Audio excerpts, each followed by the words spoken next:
නමෝ තස් භගවතු අරහතෝ සම්මා සම්බුද්දස්ස නමෝ තස් භගවතු අරහතෝ සම්මා සම්බුද්දස්ස නමෝ තස් භගවතු අරහතෝ සම්මා සම්බුද්දස්ස ගෞරවනීය ස්වාමීන් වහන්සේලාගෙන් අවසරයි ශ්‍රද්ධා සම්පන්න කාරුණික පින්තුනි කවුරුත් අද දවසේදී උතුම් සද්ධර්ම ශ්‍රවණයට සූදානම් වෙන්නේ. අද අපිට ලංකාවේ ටිකක් වැස්ස තදට ලැබුණා. ඒ හේතුවත් එක්ක සහ තවත් මේ තාක්ෂණික ගැටලු කිහිපයක් නිසා දේශනා ආරම්භක වෙලාව ටිකක් ප්‍රමාද වුණා. කවුරුත් කල්පනා කරගන්න බොහොම ශ්‍රද්ධාවෙන් මේ ධර්ම ශ්‍රවණය කරන්නට බලාපොරොත්තු වෙන වෙලාවේදී අපි අද දවසේදී බලාපොරොත්තු වෙනවා නිවන් ප්‍රතිපදාව සම්බන්ධයෙන් වැදගත් වන කරුණු කාරණා කිහිපයක් පිළිබඳව සාකච්ඡා කරන්නට. පින්තුනි, ලෝතර භාග්‍යවත් සම්මා සම්බුදුරජාණන් වහන්සේ සෑම අංශයකින්ම නිවන කෙරෙහි වැදගත් වන නිවන කෙරෙහි අත්‍යවශ්‍ය වන කරුණු කාරණා අපට දේශනා කරලා තියෙනවා.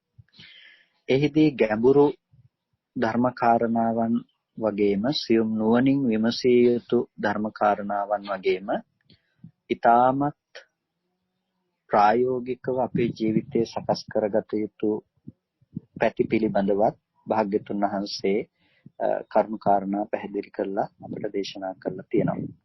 ඒ නිසා අපි කල්පනා කළා අද දවසේදී ඒ පැතිකඩවල් කිහිපයක් පිළිබඳව කාටත් ප්‍රයෝජනවත් වන කතා කරන්නට ඒක ඊටාම සරල තැනක ඉඳලම මේ කරුණු ටික සාකච්ඡා කරන්නට කියලා අපි කල්පනා කළා.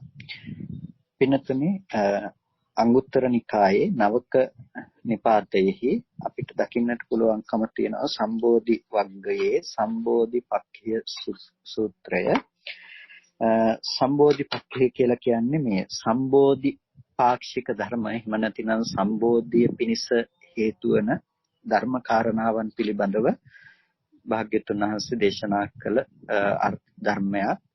එතකොට සම්බෝධිය පිණිස කියලා කියන්නේ සම්මා සම්බෝධිය නෙමෙයි. සම්බෝධිය කියලා කියන එකෙන් අදහස් කරන්නේ නිර්වාණය කියන එක නැතිනම් උතුම් අවබෝධය කියන එක.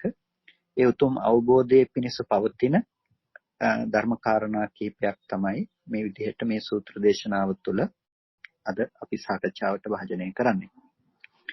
එක දවසක් භාග්‍යතුන් වහන්සේ සවැත් නුවර ජේතවනාරාමේ වැඩ ඉන්න කාලෙදී භික්ෂුන් වහන්සේලාට ආමන්ත්‍රණය කළා මහණෙනි කියලා. ආමන්ත්‍රණය කරලා භික්ෂුන් වහන්සේලාගෙන් අහනවා මහණෙනි ඔබලාගෙන් අන්‍ය තීර්ථකයෝ අනිත් ආගම්වල ඇත්තෝ යම් විදියකින් ප්‍රශ්නයක් අහුවොත් එහෙම සම්බෝධිපක්ඛයානං ආවසෝ ධම්මානං කා උපනිසා භාවනා යාති. සම්බෝධිපාක්ෂ ධර්මයන් වඩන්නට කවර වූ ධර්මයක්ද හේතු වෙන්නේ, කවර වූ ධර්මයක්ද උපනිශ්‍රේ වෙන්නේ, නැතිනම් ප්‍රත්‍ය වෙන්නේ, නිවන පිණිස කුමක්ද, කුමන භාවනාවද නැතිනම් කුමන ක්‍රමවේදයක්ද උපනිශ්‍රේ වෙන්නේ, කුමන හේතු ටිකක් තිබුණොත්ද ඒ නිවන අවබෝධ කරන්නට පුළුවන්කම තියෙන්නේ කියලා ඔබලගෙන් අහුවොත් ඔබලා මොනවද කියන්නේ කියලා අහනවා. මේ වෙලාවේදී බුදුරජාණන් වහන්සේ අහුවාම භික්ෂුන් වහන්සේලා කියනවා ස්වාමීනි අපේ ධර්මය භාග්‍යතුන් වහන්සේ මුල් කොට පවතින්නේ භාග්‍යතුන් වහන්සේ අපිට මේ කරුණ පැහැදිලි කරලා දේශනා කරනසේක්වා කියලා ආරාධනා කරනවා බුදුරජාණන් වහන්සේට. භාග්‍යතුන් වහන්සේ වෙලාවේදී අහගන්නටයි කියලා භික්ෂුන් වහන්සේලාට කරුණු කාරණා දේශනා කරනවා. යම් කිසි විදිහකින් ඔබලගෙන් අන්‍ය තීර්ථකයෝ අහනවා නම් මේ ශාසනය නිවන් දකින්න සම්බෝධිපාක්ෂික ධර්මයන් වඩන්න කුමක්ද කළ යුත්තේ කියලා අහනවා නම් ඔවුන්ට කියන්න ඉදහවසෝ බික්කු කල්යාණ මිත්‍රෝ හෝති කල්යාණ සහයෝ කල්යාණ සම්පවංකෝ. මහණෙනි මේ ශාසනයේ භික්ෂුව නැතිනම් මේ ශාසනයේ හික්මෙන කෙනා කල්යාණ මිත්‍රෝ හෝති කල්යාණ සහයෝ කල්යාණ සම්පවංකෝ. කල්යාණ මිත්‍රයන් ඇති කෙනෙක් වන්නට ඕනේ. කල්යාණ මිත්‍රයන් සහාය කොට ඇත්තෙක් වන්නට ඕනේ. කල්යාණ මිත්‍රයන් කෙරෙහි නැමුණු කෙනෙක් බවට පත් වෙන්නට ඕනේ. මේක තමයි පළවෙනිම කාරණය. පළවෙනිම භාවනාව පිණිස පවතින පළවෙනිම උපනිශ්‍රේ ධර්මය කියනවා. ඒ කියන්නේ සම්බෝධිපක්ඛයානං ආවුසෝ ධම්මානං අයං පඨමා උපනිසා භාවනායි. සම්බෝධිපක්ෂයේ ධර්මයන්, ඒ කියන්නේ නිවන් දකින්න අවශ්‍ය ධර්මයන් වඩන්නට නම් අපි කිව්වොත් භාවනා කරන්නට නම් මේක තමයි පළවෙනිම දේ. ඒ කියන්නේ කල්යාණ මිත්‍රෝ, කල්යාණ මිත්‍රයෙක් ඇති බව, කල්යාණ සහායෝ, කල්යාණ මිත්‍රයෙක් සහාය කොට ඇති බව සහ කල්යාණ සම්පවංකෝ, කල්යාණ මිත්‍රයා කෙරෙහි නැමුණු බව. කල්යාණ මිත්‍රයෙක් ඇති බව කියලා කියන්නේ ලෝකෝත්තර ආර්ය මාර්ගයේ පැහැදිලි කරන්නට සමර්ථ, ඒ වගේම ත්‍රිපිටක ධර්මයේ තුලම ඒ කරුණු කාරණා කියන්නේ අද දවස අනුව අපි ගත්තොත් එහෙම භාග්‍යතුන් වහන්සේගේ පරිනිර්වාණයෙන් පස්සේ අපේ එකම ශාස්ත්‍රුන් වහන්සේ වෙන්නේ ධර්මය. ඒ ධර්මය සංගායනාවන්ගෙන් සංග්‍රහිතව අපිට ඒ සංගීතව ලැබෙන්නේ ත්‍රිපිටකය තුලින්. එහෙනම් අපේ ශාස්ත්‍රුන් වහන්සේ අද දවසේදී ඒ උතුම් ත්‍රිපිටක ධර්මය, ඒ ත්‍රිපිටක ධර්මය අනුව, කියන්නේ ශාස්ත්‍රුන් වහන්සේ අද දවසේ ශාස්ත්‍රුන් වහන්සේ අනුව පවත්නා කෙනෙක්, ත්‍රිපිටක ධර්මය අනුව පවත්නා කෙනෙක් අපි කියනවා කල්යාණ මිත්‍රයෙක් කියලා. ඒ ත්‍රිපිටක ධර්මය අනුව අරුත් පැහැදිලි කර දෙන්නට සමර්ථ, අරුත් පැහැදිලි කර දෙන්නට දක්ෂයෙක් කල්යාණ මිත්‍රයෙක් කියලා කියනවා. ඒ කල්යාණ මිත්‍රයෙක් ලැබීමත්, ඒ වගේම කල්යාණ සහායෝ, කලන මිතුරෙක් සහාය කොට ඇති බව. කල්යාණ මිත්‍රයෙක් සහාය කොට ඇති බව කියලා කියන්නේ තමාගේ උපකාරයට, තමාට කරුණක් විමසා ගැනීමෙහි ප්‍රතිපුච්ඡා කතා කියලා කියන විමසා කරුණු දැනගන්නවට. එතකොට මේ විමසමින් කරුණු දැන ගැනීමට ඒ සහාය කොට ඇති බව. කල්යාණ මිත්‍රයෙක් සහාය කොට ඉන්නවා. Tamanට අවශ්‍ය කාරණාවක්, දැහැමි කාරණාවක් බෙදා ගන්නට, කතා කරන්නට ඒ කල්යාණ සහායතාවය අවශ්‍ය වෙනවා. ඒ විතරක් නෙමෙයි, වැදගත්ම දේ තමයි කල්යාණ සම්පවංකෝ කියලා කියන්නේ. කල්යාණ සම්පවංකතාවය කියලා කියන්නේ කලන මිතුරා කෙරෙහි නැමුණු බව. බලන්න බුදුරජාණන් වහන්සේ කල්යාණ මිත්‍ර ආශ්‍රය අර්ථ ගැන්වුවේ ඒ විදිහට. ඒ කියන්නේ කල්යාණ මිත්‍රතා, ඒ වගේම කල්යාණ මිත්‍ර සහායතා, කල්යාණ මිත්‍ර සම්පවංකතා කියන කාරණා තුනකින් තමයි කල්යාණ මිත්‍ර ඇසුර කියන එක අර්ථ ගැන්වුවේ. කල්යාණ සම්පවංකතා කියලා කියන්නේ කලන මිතුරන් කෙරෙහි තමාත් නැමුණු බව කියන එක. කලන මිතුරෙක් හිටියත් කලන මිතුරන් කෙරෙහි ඇසුරු කරන්නට ලැබුණත් වැඩක් නැහැ. කල්යාණ මිත්‍ර සම්පවංකතාවේ නැත්තම්, ඒ කියන්නේ තමා කල්යාණ මිත්‍රයින් කෙරෙහි නැමී පවතින්නේ නැත්තම්, තමාගේ අදහසට වඩා කලන මිතුරාගේ අදහසට ප්‍රමුඛතාවය දෙන්නට Taman දන්නේ නැත්තම් එයාට කියනවා කල්යාණ සම්පවංකතාවේ නැහැ කියලා. ඒ කියන්නේ කල්යාණ මිත්‍ර ආශ්‍රය පරිපූර්ණ නැහැ. කල්යාණ මිත්‍රයෙක් හිටියත් වැඩක් නැහැ කල්යාණ සහායතාවේ නැත්තම්. එයාත් එක්ක අපිට සභාගව අපේ අදහස් මොමාරු කරගන්න බෑ නම්, ධර්ම ගැටළු ආදී සාකච්ඡා කරන්නට බෑ නම්, ඒ කල්යාණ මිත්‍ර බවක් තිබුණත් ඒ කලන මිතුරු භවෙහි තේරුමක් නැහැ. ඒ වගේම ඒ කලන මිතුරු භව තිබුණත්, ඒ කියන්නේ මේ විදිහ අදහස් බෙදා ගැනීමට හැකියාව තිබුණත් ඔවුන් සහාය කොට හිටියා කල්යාණ සම්පවංකතාවේ නැත්තම්, තමා ඔවුන් කෙරෙහි නැමුණු බව නැත්තම්, ඒද කල්යාණ මිත්‍ර ආශ්‍රය කියන එක සම්පූර්ණ වෙන්නේ නැහැ. ඒ නිසා කල්යාණ මිත්‍රතාවයක්, කල්යාණ මිත්‍ර සහායතාවයක්, කල්යාණ මිත්‍ර සම්පවංකතාවයක් කියන ගති තුනම ඇතුළත් වුණොත් තමයි කල්යාණ මිත්‍ර ආශ්‍රය කියන දේ අවබෝධයේ පිණිස, ධර්ම අවබෝධයේ පිණිස හේතු වන දෙයක් බවට පත් වෙන්නේ. එතකොට කල්යාණ මිත්‍ර සම්පවංකතාවයේහි ලක්ෂණය තමයි නිදීනංව පවත්තාරං යම් පස්සේ වජ්ජ දස්සිනං නිග්ගහයම වාදින් මේධාවින් තාදිසම් පණ්ඩිතම් භජේ කියලා භාග්‍යතුන් වහන්සේ දේශනා කරන විදිහට ඕන් කෙරෙහි නැමුණු බව. ඒ කියන්නේ නිදීනංව පවත්තාරං යම් පස්සේ වජ්ජ දස්සිනං, යම් කිසි කෙනෙක් නුවණැත්තේ Tamanට වරදක් පෙන්වලා දෙනවා නම්, ඒ වරද හරියට නිධානයක් පෙන්වලා දෙනකොට ඒ නිධානය ගන්නවා වගේ, වටිනා නිධානයක් කෙනෙක් ඔය තියෙන්නේ ගන්න කියලා පෙන්වලා දුන්නොත්, ඒ වටිනා නිධානය කෙනෙක් ගන්නවා වගේ වරදක් පෙන්වලා දෙනවා නම්, ඒ සත්පුරුෂයෙකු විසින් පෙන්වා දෙන වරද නිධානයක් පෙන්වා දෙන්නක් ලෙස දකින්න කියනවා. නිග්ගහයවාදීන් මේධාවීන් තාදිසම් පණ්ඩිතම් භජේ. නිග්‍රහ කොට උවත් ඒ වරද කියා දෙන ඒ ප්‍රඥාවන්තයා තාදිසම් පණ්ඩිතම් බජේ එබඳු ඌම නුවණැත්තන් තව තවත් ඇසුරු කරන්න කියනවා. ඒ නිසා සත්පුරුෂයෙකු යම් කිසි විදිහකින් Tamanට අවවාදයක් කළත් දෝෂයක් කිව්වත් අපි කල්යාණ මිත්‍ර සම්පවංකතාවයේ තියෙන කෙනෙක් විදිහට අපි කල්පනා කරලා බලන්නට ඕනේ ඒ දේ අපේ යහපත පිණිස යොදාගන්නේ කොහොමද කියන එක. ඉතින් මේ කාරණා ටික අපි අපේ ජීවිතයේ පැත්තෙන් නැවත වතාවක් හිතලා නැවත වතාවක් කල්පනා කරලා බලන්නට ඕන දෙයක්. ඒ කියන්නේ සත්පුරුෂයන් ආශ්‍රය කොට ඇති බව කියන එකෙන් අදහස් කරන දේ අපි තුල පරිපූර්ණද කියන එක. මේ පුංචි කාරණාවක්. නමුත් මේ ඊටාම සුළු කාරණාව තුල උනත් අපිට ගන්න ගොඩාක් දෙයක් තියෙනවා අපේ ජීවිතේ පැත්තෙන්. කල්යාණ මිත්‍ර සම්පවංකතාවය කියන දේ ගොඩක් වෙලාවට සමහර වෙලාවට අපිට දකින්න පුළුවන් කමක් නැත්තේ නැහැ. ඒ නිසා කල්යාණ මිත්‍ර සම්පවංකතාවය ඊටාම වැදගත් වෙනවා අපේ ජීවිතේට. ඊට පස්සේ පුනච පරං ආවසෝ බික්ඛු සීලවා හෝති පාතිමොක්ඛ සංවර සංගතෝ විහෙරති ආචාර ගෝචර සම්පන්නෝ අනුමත්තේසු වජ්ජේසු බයදස්සාවේ සමාදාය සික්ඛති සික්ඛාපදේසු සම්බෝධිපක්ඛයානං ආවසෝ ධම්මානං අයං ဒ ුතිය උපනිසා භාවනාය. නිවන පිණිස භාවනාව පිණිස පවතින දෙවෙනි කාරණාව තමයි ප්‍රාතිමෝක්ෂ සංවරාදී සංවරයෙන් විහෙරණයක් වාසය කිරීම. එතකොට මෙතනදී කෙනෙක් හිතන්නට පුළුවන් මේ ඔක්කොම බික්ඛු කියලා තියෙන නිසා භික්ෂුවටද මේ ඔක්කොම කියලා තියෙන්නේ කියලා. භාග්‍යවතුන් වහන්සේගේ දේශනා බහුල ආමන්ත්‍රණය තමයි භික්ඛවේ කියන ආමන්ත්‍රණය. කියන්නේ මහණෙනි කියන ආමන්ත්‍රණය. ගිහි පිරිස් ඒ දේශනාව සඳහා ශ්‍රවණයට පැමිණ සිටියත් භික්ඛවේ කියන ආමන්ත්‍රණයෙන් තමයි ආමන්ත්‍රණය කරන්නේ. මොකද බුදුරජාණන් වහන්සේ ඉදිරිපසින් වැඩ ඉන්න ප්‍රධානම පිරිස භික්ෂු පිරිස නිසා භික්ඛවේ කියන ආමන්ත්‍රණයෙන් තමයි දකින්නේ. ඒක භික්ෂුණීන්ටත් අදාළයි. ඒ වගේම උපාසකයන්ටත් අදාළයි, උපාසිකාවන්ටත් අදාළයි. ඒ හැම දිනාටම මේ කොටස අදාළයි. ඒ නිසා භික්ෂු කියන එක අර්ථ ගන්නකොට මේ උපසම්පදාලාභී භික්ෂුව කියන එකෙන් වෙනමම අර්ථ ගන්නනවා ඒක විනයට අදාළව. ඒ වගේම තවදුරටත් චීවරාදී ධර්ම නිසා භික්ෂු කියලා හඳුන්වනවා. ඒක භික්ෂු සංඝයාගේ භික්ෂුවගේ පැවැත්ම කියන තැනින්.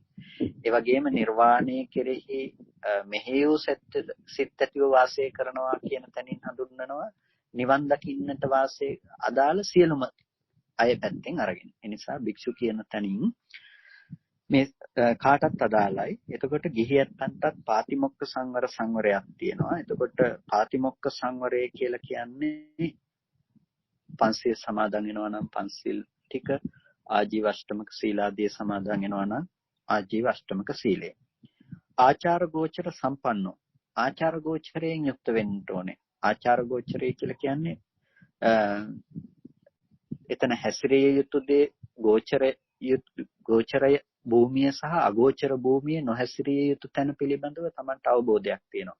යම් තැනකට යනකොට කෙලෙස් වැඩෙනවා නම් හිත පාලනය කරගන්නට බෑ නම් හිත පාලනය කරගන්නට නොහැකි කෙලෙස් වැඩෙන ඒබඳු තැන් අගෝචර භූමියක් හැටියට දක්වනවා. කෙලෙසේට Taman ඉන්න මට්ටමින් පරිහානියටපත් වේයයි කියලා හෝ අදහසක් තියෙනවා නම් මෙබඳු මිතුරන් ඇසුරු කිරීමෙන්, මෙබඳු තැන් ඇසුරු කිරීමෙන්, මෙබඳු පුද්ගලයන් ඇසුරු කිරීමෙන් පරිහානියක් වේයයි කියලා හිතනවා නම් ඒ හැමතැනක්ම අගෝචර ස්ථාන, ගෝචර ස්ථාන නෙමෙයි. ඒ නිසා ඒ අගෝචරය ඉවත් කරලා ගෝචර සම්පන්නව ගෝචර භූමියේ හැසිරෙන එකට කියනවා ආචාර ගෝචර සම්පන්න භාවය කියලා. ඒ වගේම අනුමත්තේසු වජ්ජේසු බයදස්සාවී සමාදාය සික්ඛති සික්ඛාපදේසු. ස්වල්ප මාත්‍ර වරදෙහි බය දකිමින් ශික්ෂාපදයන් සමාදන්ව දැඩිවගෙන හැසිරෙනවා. එතකොට මේ ශාසනයේ සීලය කියන එක ඊටාම වැදගත් වෙනවා. ඒ සීලය කියන එක ඊටාම වැදගත් වෙන්නේ ඒ සීලය යම් පමණකට තියෙනවා නම් එපමණකටම ඔහුට සමාධි ප්‍රතිලාභය කිරීමේ පහසුව තියෙනවා. බුදුරජාණන් වහන්සේ දේශනා කළ සීලය, පනවා වදාළ සීලය ඊටමත් ගැඹුරු තැනකින් තමයි මේ සීලය පනවලා තියෙන්නේ. අපිට සමහර වෙලාවට පේනවා සීලය කියන එක සමහර වෙලාවට සරල දෙයක් ලෙසත් ඇතැම් වෙලාවට අර්ථ ගන්නට දකින්නට ඉඩ තියෙනවා. නමුත් ඒ සීලය මොකද මේ ශාසනයේ තියෙන නිවන් දකින්න යන කෙනාටනේ. ඒ නිවන් දකින්න යන කෙනාට අවශ්‍ය විදිහට තමයි ඒ සීල මාර්ගයේ සීල ප්‍රතිපදාවත් වැටිලා තියෙන්නේ. ඒ කියන්නේ ඊටාම සුළු වරදක වුණත් එයාට බිය දකින්නට කියලා කියනවා. ඒක ලොකු මහා වරදක් කොට සුළු වරදක් දැකලා ඒකේ බියටපත් වෙලා ඒ දේ කරන්නේ නැත්නම් අන්න ඒක තමයි බුදුරජාණන් වහන්සේ සම්බෝධිපක්ෂයේ පිණිස නිවන් දැකීම පිණිස හේතු වෙන්නේ. ඒක භික්ෂුවක් විදිහට භික්ෂුවගේ පැත්තෙන් ගත්තත්, ගිහියෙක් විදිහට ගිහියගේ පැත්තෙන් ගත්තත් මේ දෙපිරිසටම ඒ දේ අදාළයි. එතකොට අපි ටිකක් බොරුවක් කිව්වට කමක් නැහැ. විහිළුවට හරි අපි මේ බොරුවක් කිව්වට කමක් නැහැ. අපි ගිහි අයනේ අපවුස් පන්සිල් ගන්නවනේ කියලා හිතන එක ඒක සීලේ පැත්ත නෙමෙයි. ඒ වගේම භික්ෂුවක් හිතනවා නම් කල්පනා කරනවා නම් මම මේ වරද කළාට කමක් නැහැ. මම මේ වරද කළාට මට අපෝ නිවැරදි වෙන්න පුළුවන් නේ. මම අපෝ නිවැරදි වෙනවා කියලා කල්පනා කරනවා නම් ඒක සිල්වත් භාවය නෙමෙයි. එතකොට ඒ කෙනාට ඒ ප්‍රතිපදාව ඇහිරෙනවා. ඒ තුල ඔහුට වැඩිමක් වෙන්නේ නැහැ. ඒ තුල ඔහු ජීවත් වෙනකන්. ඒ නිසා තමයි සීලය කියන එක භික්ෂු ජීවිතයටත් ගෘහාශ්‍රිත ගිහි කෙනාගේ ජීවිතයටත් අදාළව පවතින්නේ. ඒ අනුමත්තේසු වජ්ජේසු බය දස්සාවේ ස්වල්ප මාත්‍ර වර්ධේ පොඩි ලොකු කියලා ભેදයක් නැතුව ඊටා කුඩා වර්ධෙහි බිය දකිනවා. සතෙක් කෙරෙහි අපි තරහ ඇති කරගන්නත් බයයි නම් තරහ ඇති කරගන්නෙත් නැතුව හික්මෙන්න උත්සාහවත් වෙනවා නම් එයා සතෙක් මරනවා කියන තැන කවදාවත් සිද්ධ වෙන්නේ නැති දෙයක් වෙනවා. ඒ වගේ ස්වල්ප මාත්‍ර දේ බය දකිමින් හැසිරෙන්නෙක් බවට පත් වෙනවා. මේකත් මේ තමයි දෙවෙනි කාරණාව. ඒ කියන්නේ ඔහුගේ සිල්වත් බව. පළවෙනි එක හැටියට අපි කල්පනා කළා, කතා කළා කල්යාණ මිත්‍රතාවය. ඊට පස්සේ සීලය කියලා කතා කළා. සීලය අපි කීපයකින් කතා කළා. ඒ තමයි සිල්පද ටික රකින්නවා. ඒකට කිව්වා ප්‍රාතිමෝක්ෂ සංවරය කියලා. සුදුසු සහ නුසුදුසු ස්ථාන තීරණය කරගන්නවා අපි. ඒකට කිව්වා ආචාර ගෝචර සම්පන්න භාවය. අනුමත්තේසු වජ්ජේසු බයදස්සාවේ ස්වල්ප මාත්‍ර වරදෙහි බය දකිමින් ශික්ෂාපදයන් සමාදන් වෙලා ඒ වගේ හික්මෙනවා. එතකොට මේ ටික සම්පූර්ණ නම් එයා සිල්වතෙක් කියලා කියනවා. සීලය රකින්න කෙනෙක්. ඊට පස්සේ පුනච පරං ආවසෝ භික්ඛු යායන් කතා අபிසල්ලේකිකා චේතෝ විවරණ සප්පාය සියතිදං අපිච්ච කතා සන්තුට්ඨි කතා. යම් විදිහකින් භික්ෂුවක් යම් කතාවක ඉන්නකොට කෙලස් ගෙවීමට යනවනම් ඒ කෙලස් දුරු වීමට හිත වූ කතාවෙන් එයා යුක්ත වෙනවා. ඒ කියන්නේ සමත විපස්සනා කියන චිත්තයන්ගේ විවරණයට යනවනම් විවර වීමක් තියෙනවනම් ඒ කතාවන්ගෙන් යුක්තව වාසය කරනවා. අල්පේච්ඡ කතාව, සන්තුට්ඨි කතාව, පවිවේක කතාව, අසංසග්ග කතාව, විරියාරම්භ කතාව, සීල සමාධි ප්‍රඥා කතාව, විමුක්ති කතාව, විමුක්ති ඥාන දර්ශන කතාව කියලා මේ කතාවන් පිළිබඳව කියනවා. අල්පේච්ඡ කතා, අපිච්ඡ කතා කියලා කියන්නේ අල්පේච්ඡ බව. අල්පේච්ඡ බව කියලා කියන්නේ ජීවිතේ ප්‍රත්‍ය ධර්මයන්ගේ අපිට ජීවත් වෙන්නට අවශ්‍ය දේවල් වල අපි මහා පරිමාණයෙන් හොයමින් ඒ දේවල් මත අපි යන්නේ නැහැ. අපි දන්නවා කෙනෙකුට යැපෙන්න අවශ්‍ය ප්‍රමාණය. අපි ඒ ප්‍රමාණය දැනගෙන, පමණ දැනගෙන ඒ දේවල් පරිහරණය කරනවා. සන්තුට්ටි කතා. ඒ වගේම සන්තුෂ්ටිය. එහෙම නැතිනම් සතුට පිණිස පවතින කතාවට කියනවා සන්තුට්ටි කතා කියලා. සන්තුට්ටි කතාව සතුටු කතාව කියලා කිව්වට ඒ සතුටු කතාව අර කාමයේ පැත්තට බර සතුටු කතාව නෙමෙයි මේ කතා කරන්නේ. ඒ කියන්නේ අල්පේච්ඡ සන්තුට්ටි භාවය කියලා කියන්නේ අර ලද දෙයින් සතුටු වෙන බව කියන තැනින් අදහස් කරන්නේ. කියන්නේ ඒක යැපෙන්නට ප්‍රමාණවත් කියලා දැන ගැනීම නිසා ඇති වෙන සන්තුෂ්ටි බව කියනවා. තමාගේ සීලේහි පිරිසුදු බව ගැන හිතනකොට ඒකටත් කියනවා සන්තුට්ටි කතා කියලා. පවිවේක කතා කියලා කියනවා ප්‍රවිවේකය. ප්‍රවිවේකය කියන්නේ උතුම් විවේකය කියන එක. එතකොට උතුම් විවේකයට පත්වීම ගැන කතා කරනවා නම් ඒකට අපි කියනවා පවිවේක කතා කියලා. තමාගේ විවේකයට පත්වීමක් හෝ අනුන්ගේ මහරහතන් වහන්සේලා විවේකයේ සපයාගත් විදිහක් හෝ කතා කරනවා නම් ඒ ප්‍රවිවේක කතා. මේ විදිහටම අනිකුත් කතා ටික කියන්නේ අසංසග්ග කතා කියලා කියනවා. කාමාදී සංසර්ගයන්ගෙන් තොරව වාසය කිරීම පිළිබඳව. විරියාරම්භ කතා කියලා කියනවා වීරිය පටන් ගැනීමට. සීල සමාධි ප්‍රඥා කතා කියලා කියනවා සීලේ සමාධිය ප්‍රඥාව පිළිබඳව කතා කරන එකට. විමුක්ති කතා කියලා කියනවා නිවන පිළිබඳව කතා කරන එකට. ඒ වගේම විමුක්ති ඥාන දර්ශනයක් තියෙනවා නම් ඒ ඥාන දර්ශනයේ කතා කියලා තියෙනවා නම් මෙන්න මේ කතා නිකාමලාභී. ඒ වගේම මේ කතා නිතර ශ්‍රවණයට ලැබෙනවා. මේ කතා අහන්නට ලැබෙනවා. එතකොට මේ කතා බොහොම දුර්ලභ නෑ සුලභව අහන්නට ලැබෙනකොට මේකත් තුන්වෙනි කාරණාව කියලා කියනවා. ඒ කියන්නේ කෙලස් ගෙවීමට යන කතාවන් නිතර නිතර අහන්නට ලැබෙනවා. කල්යාණ මිත්‍රතාවයේ සිල්වත් බව කෙලස් ගෙවෙන කතාව නැවත නැවත අසන්නට ලැබීම. මේ ප්‍රධාන කාරණා තුන. ඊට පස්සේ හතරවෙනි කාරණාව ආරද්ධ විරියෝ වීර්ය ආරම්භ කරලා තියෙනවා. යා අකුසලානං ධම්මානං පහනාය කුසලානං ධම්මානං උපසම්පදාය ධාමවා දල්හ පරක්කම අනික්කිට දූරෝ කුසලේසු ධම්මේසු. එයා කුසල ධර්මයන්ගේ වැඩිම පිණිස කුසල ධර්මයන් දියුණු කර ගැනීම පිණිස එයා උත්සාහවත් වෙනවා වීරය කරනවා අකුසල ධර්මයන් දුරු කරලා. එතකොට මේ කියන්නේ තව පැත්තකින් චතුරංග සමන්නාගත වීරිය පිළිබඳව ආරද්ධ වීරිය කියලා කියන්නේ. ඒ කියන්නේ නූපන්න කුසල් නූපදවන්න නූපන්න කුසල් නූපදවන්නත් උපන්න කුසල් දුරු කරන්නත් නූපන් කුසල් උපදවන්න උපන් කුසල් වැඩි දියුණු කරන්න කියන මේ හතර පැවැත්මට තමන්ගේ ජීවිතේ කැප කරනවා. එතකොට වීරිය අපේ ජීවිතේ බොහොම අඩුයි. වීරිය අඩුයි කියන එකෙන් අදහස් කරන්නේ ඔබ භාවනා කරන්නේ නැහැ කියලා නෙමෙයි. ඔබ ජීවිතේ බොහොම කැපවීමෙන් භාවනා කරනවා. ඒ වගේම ඔබ යුතුයකම් වගකීම් ආදියත් බොහොම දැඩිව දරාගෙන ඒ දේවල් ඉෂ්ට සිද්ධ කරන්නට ඔබ වෙහෙසෙනවා. නමුත් හිත රැකීම පැත්තෙන් කරන වීරිය බොහොම අඩුයි. හිත රැකීම පැත්තෙන් කරන වීරිය කියලා කියන්නේ හැම වෙලෙම ඉඳගෙන ඉන්නට ඕන කියන එක නෙමෙයි. තමන්ගේ හිතේ ඇතිවන විතර්කයන් පිළිබඳව හොඳට තේරුම් අරගෙන ජීවත් වීම. එතකොට අකුසලයක් උපදිනවා නම් ඒ අකුසලයේ දැනගෙනම ප්‍රහාණය කරන්නට ඕනේ.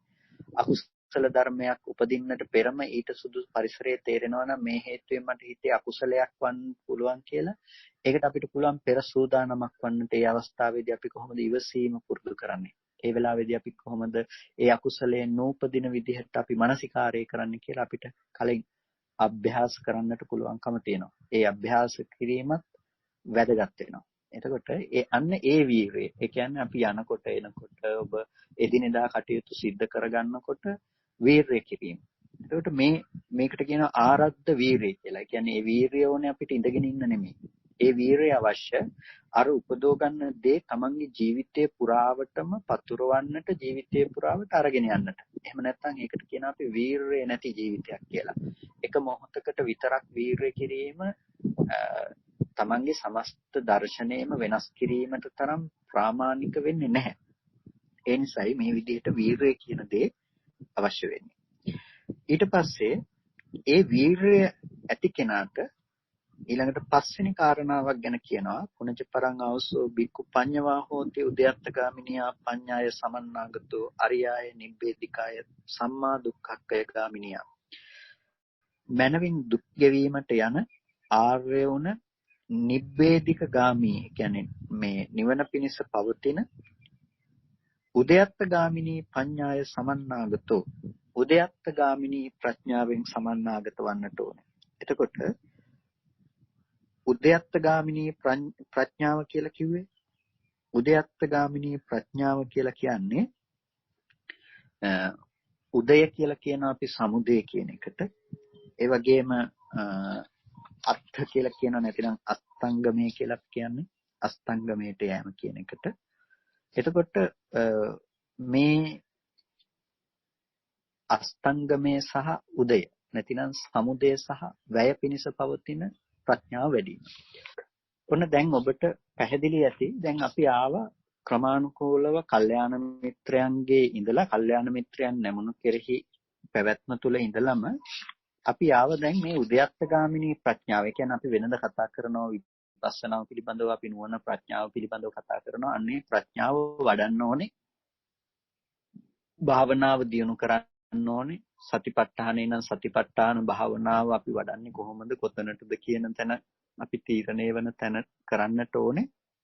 මෙන්න මේ ධර්මතා ටික ඇති කෙනෙක්. ධර්මතා 4ක් තිබුණොත් තමයි අපිට මේ කාරණාව ප්‍රධාන ලෙසම අපිට වැදගත් වෙන්නේ. ඒ හින්දා අපි ඒ දේවල් සුළු කොට කකන්න එපා. කලන මිතුරන් පිළිබඳව, සීලය පිළිබඳව, ඒ වගේම තමාට නිතර ඇහෙන කතා බහ පිළිබඳව. ඒ නිසා සත්පුරුෂ ආශ්‍රය තුල ලබන කතා බහ හරි වැදගත් වෙනවා. ඒක නොතේරුණත් අහගෙන ඉඳීමත් වැදගත් වෙනවා. ඒ වගේම ආරද්ධ විරියෝ ආරද්ධ වීරය ඇති බව, වීරිය කරන බව කියන ටික තිබුණොත් තමයි උද්‍යත්ත ගාමිනී ප්‍රඥාවත් එතන යුක්ත වෙනවා නම් එයා සම්බෝධිය පැත්තට යන කෙනෙක් බවට පත් වෙනවා. ඒ නිසා උද්‍යත්ත ගාමිනී ප්‍රඥාව කියලා කියන්නේ අපි කිව්ව උදේවැය දකින්න නුවණ කියලා. ඒ කියන්නේ ස්කන්ධයන්ගේ සම50 ලක්ෂණය දකින්න කෙනෙක් ගැනයි මේ කතා කරන්නේ. ස්කන්ධයන්ගේ සම50 ලක්ෂණය අපි මීට පෙරත් මට මතක පමණින් මම යම් මට්ටමකින් කතා කළා. ස්කන්ධයන්ගේ සම50 ලක්ෂණය පිළිබඳව සම50 ලක්ෂණය දැකීම ගැන. එතකොට අවිද්‍යා කර්ම තණ්හා ආහාර කියන ටික අපි ඒ ඔස්සේ කතා කළා. අවිද්‍යාව කියන්නේ කුමක්ද? ඒ වගේම කර්මය කියන්නේ මොකක්ද? තණ්හාව කියන්නේ මොකක්ද? ආහාරය කියන්නේ මොකක්ද? නිබ්බති ලක්ෂණ දැකීම කියන්නේ කුමක්ද කියන එක. අවිද්‍යාව කියන දේ රූපය හට ගැනීමට හේතුයි. කර්මය කියන එක රූපය හට ගැනීමට හේතුයි. තණ්හාව කියන එක රූපය හට ගැනීමට හේතුයි. ආහාරය කියන එක රූපය හට ගැනීමට හේතුයි. ඒ වගේම නිබ්බති ලක්ෂණ දැකීම කියන එක රූපයේ සමුදය දැකීමට හේතුයි. මෙතන අපි තේරුම් ගන්නට අවශ්‍ය කාරණා කිහිපයක් පිළිබඳව අපි ටිකක් කතා කරමු. අවිද්‍යාව කියලා කියන්නේ නොදන්නාකම. කර්මය කියලා කියන්නේ අපි නොදන්නාකම නිසා කුසල අකුසල ආදී වශයෙන් රැස් කර ගැනීමට කියන අපි කර්ම රැස් කර ගන්නවා කියලා. තණ්හාව කියලා කියනවා නිකාන්ති තණ්හාවට. එහෙම නැතිනම් අපි නැවත නැවතත් ස්කන්ධයන් කෙරෙහි නැඹුරුව ස්කන්ධයන් පිළිබඳව තණ්හාව පැවැත්වීමට කියනවා තණ්හාව කියලා. ආහාරය කියලා කියනවා සතර ආහාරයක පැවැත්මක් පිළිබඳව ආහාරයයි කියලා කියනවා. අවිද්‍යාව රූපේ හටගන්නට හේතුයි. කර්මය රූපය හටගන්නට හේතුයි. තණ්හාව රූපය හටගන්නට හේතුයි. ආහාරයන්ගෙන් කබලින්කාර ආහාරයේ රූපය හටගන්නට රූපය පවත්වන්නට හේතුයි. මේක දෙපැත්තකින් කතා කරන්න පුළුවන්කම තියෙනවා. ඒ කියන්නේ පర్యాయයන් දෙකක් විදිහට ප්‍රධාන ලෙස අපිට කතා කරන්න පුළුවන්. එකක් තමයි රූපය හැදෙන්නට හේතුව අවිද්‍යා කර්ම තණ්හා ආහාර කියනකොට මේ රූපය සැකසෙන්නට අවශ්‍ය පටිච්චසමුප්පාද න්‍යාය ඔස්සේ අපිට කතා කරන්නට පුළුවන් අවිද්‍යා මූලිකව මේ භවයේහි විඥාන නාම රූප සලආයතන පස්ස වේදනා කියන මේ ධර්මතා ටික ගොඩනගෙන්නට අවිද්‍යා කර්ම තණ්හා හේතුණයි කියන එක.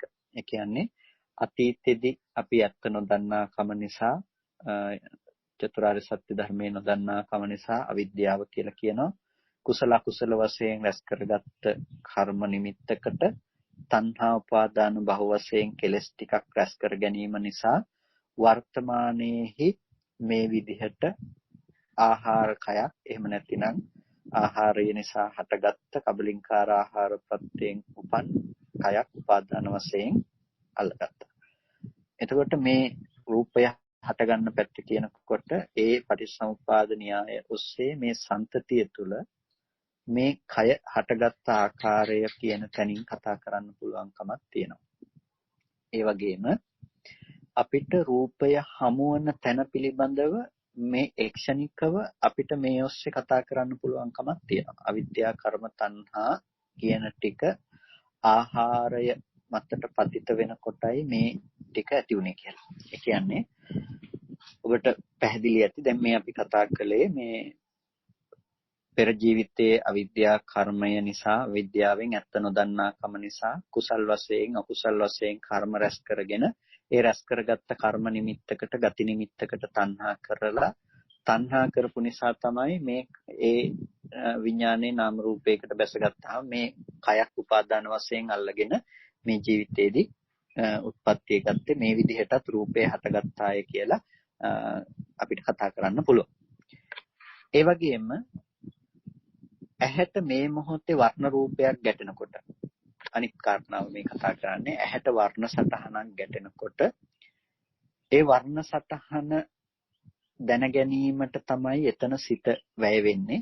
ඒ කියන්නේ රූපය දැන ගැනීමට එතන සිත වැය වෙනවා. ඇහැ පිළිබඳව තමයි ඒ සිත හටගන්නේ. එතකොට ඇහැ පිළිබඳව හටගන්නේ සිතෙන් දැනගන්නේ රූපේහි ගැටීම පිළිබඳව. එහෙම නැත්නම් වර්ණ සටහනෙහි ආපාතාගමය කියලා කියන වර්ණ සටහනේ ඇහැට පැමිණීම. ඒ හිතට පුළුවන්කම තියෙන්නේ වර්ණ සටහන ඇහැට ආපව දැනගන්නට විතරයි. ඊට පස්සේ අපි මේ ඇහැට ආපු අරමුණ පිළිබඳව නැවත හිතෙන් දැනගත්ත දේත් එක්ක එකතු කරලා අපි මනසට ඔසවා ගන්නවා. මනසට ඔසවා තබනවා. ඒකට අපි කියනවා මනෝ ධාතු සිතක් කියලා. ඔබට මම හිතනවා කවුරුත් අහන්නට ඇති කියලා අපි කතා කරපු මහා නිදාන සූත්‍රය අපි පොහොය දවසේ සාකච්ඡා කරපු සාකච්ඡාවේදී අපි කතා කළා අදිවචන සම්පස්සේ සහ පටිඝ සම්පස්සේ කියලා කාරණා දෙකක්. එතකොට පටිඝ සම්පස්සය ඒ කියන්නේ අපි කතා කළා නාමකයේ පැනවීමක් නැත්නම් රූපකයෙහි අදිවචන සම්පස්සයක් ඒ වගේම රූපකයක් පැනවීමක් නැත්නම් නාමකයෙහි පටිඝ සම්පස්සයක් පෙනීද කියලා මේ දෙපැත්තට මාරු කරලා අහන්නේ ඇයි කියන කතාව. එතකොට මේ කතා කරන්නේ නාමය නිසා රූපය ඇති බවට යනවා රූපය ඇති බව නිසා නාම ධර්මතා ටික ඇති බවට ප්‍රකට වෙනවා කියන එක පැහැදිලි කරගන්නට තමයි මේ දෙපැත්තට මේ කාරණා දෙක වෙනස් කරලා තියෙන්නේ. ඒ කියන්නේ වෙනස් කරලා කියන්නේ මේ දෙපැත්තට මාරු කරලා අහන්නේ. රූපකයෙහි ගැටීමක් ඇති තැනක තමයි නාම ධර්මතා ටිකක පහළ වීම වෙන්නේ. නාම ධර්මතා ටික ඇති තැනක තමයි රූපකයෙහි ප්‍රකට වීම වෙන්නේ. මොකද දැන් මේ මහා නිදාන සූත්‍රය අපිට මේ භූමියට මේ භවයට සාපේක්ෂවනේ අපි කතා කරගෙන යන්නේ. ඒකනේ සූත්‍රයේදී අර ඔබට මතක ඇති විඥානයේ මව කුසකට බැස ගන්නවා ලදරු කුමරියකගේ හා කුමරියකගේ ඒ විඥානයේ ක්ෂය වෙනවා ආදී තැන් වලින් කතා කරන නිසා අපිට මේ භූමියට අදාළව මේ මනුස්ස ජීවිතයට අදාළව අපිට කතා කරන පටිච්චසමුප්පාද න්‍යායක් තමයි එතන දකින්න තියෙන්නේ. එතකොට ඒ විදිහට අපි පටිච්චසමුප්පාද න්‍යාය කතා කරනකොට එතනදී පටිඝ සම්පස්සේ සහ අදිවචන සම්පස්සේ කියලා කතා කරේ නාම රූප සම්මිශ්‍රණය. ඒ කියන්නේ නාම රූප සම්මිශ්‍රණයක් කියලා කිව්වේ අර නාමය නිසා තමයි රූපේ පිළිබඳව ප්‍රකට වෙන්නේ. රූපය නිසා තමයි නාම ධර්මතා ටිකේ පැවැත්මක් සිද්ධ වෙන්නේ. එහෙම නැතිනම් නාම ධර්මතා ටික පවත්වන්නට පුළුවන්කම තියෙන්නේ. මේ අන්‍යෝන්‍ය සම්මිශ්‍රණය මෙතන තියෙනවා. අන්න ඒ විදිහටම ඇහැට ගැටුණු රූපය පිළිබඳව අපි හිතින් තමයි දැනගන්නේ. හිතින් දැනගන්නකොට ඒකට කියනවා මනෝ විඥාන ධාතු සිත කියලා. අර ඇහැට ගැටුණු සිදුවීම පිළිබඳව දැනගත්ත චක්කු විඥාන සිතෙන් එයාගේ වැඩේ තමයි මේ රූපය ගැන දැනගන්න එක.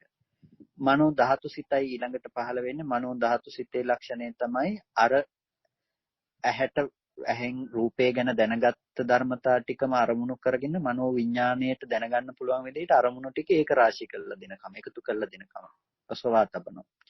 ඊට පස්සේ මනෝ විඥාන ධාතු සිතේ ලක්ෂණය තමයි අර ඔසවා දීපු අරමුණ දැනගන්නවා කියන එක. ඒකත් විපාක ධර්මයක්. එතකොට ඒක වැයවිලා තියෙන්නේ අර ගෙනත් දීපු ටික එකතු කරලා ඒ තමන්ගේ ටිකත් එක්ක දැනගන්නවා කියන එකට. ඒකට කියනවා මනෝ විඥාන ධාතු සිත විපාකයි කියලා. එතකොට මෙන්න මේ විපාක මනෝවිඥාන ධාතු සිත ආරම්භය තමයි කෙනෙක් කර්මසිතක් හටගන්නේ. කර්මසිතේ ලක්ෂණය තමයි අර නිරුද්ධ වුණ ධර්මයන්ගේ Nirodhaය නොපෙන්න. දැන් මේ ඔක්කොම සිද්ධ කළේ තම තමන්ගේ වැඩේ. දැන් කර්මසිතේ ලක්ෂණය තමයි අනුන්ගේ දේ බලන එක.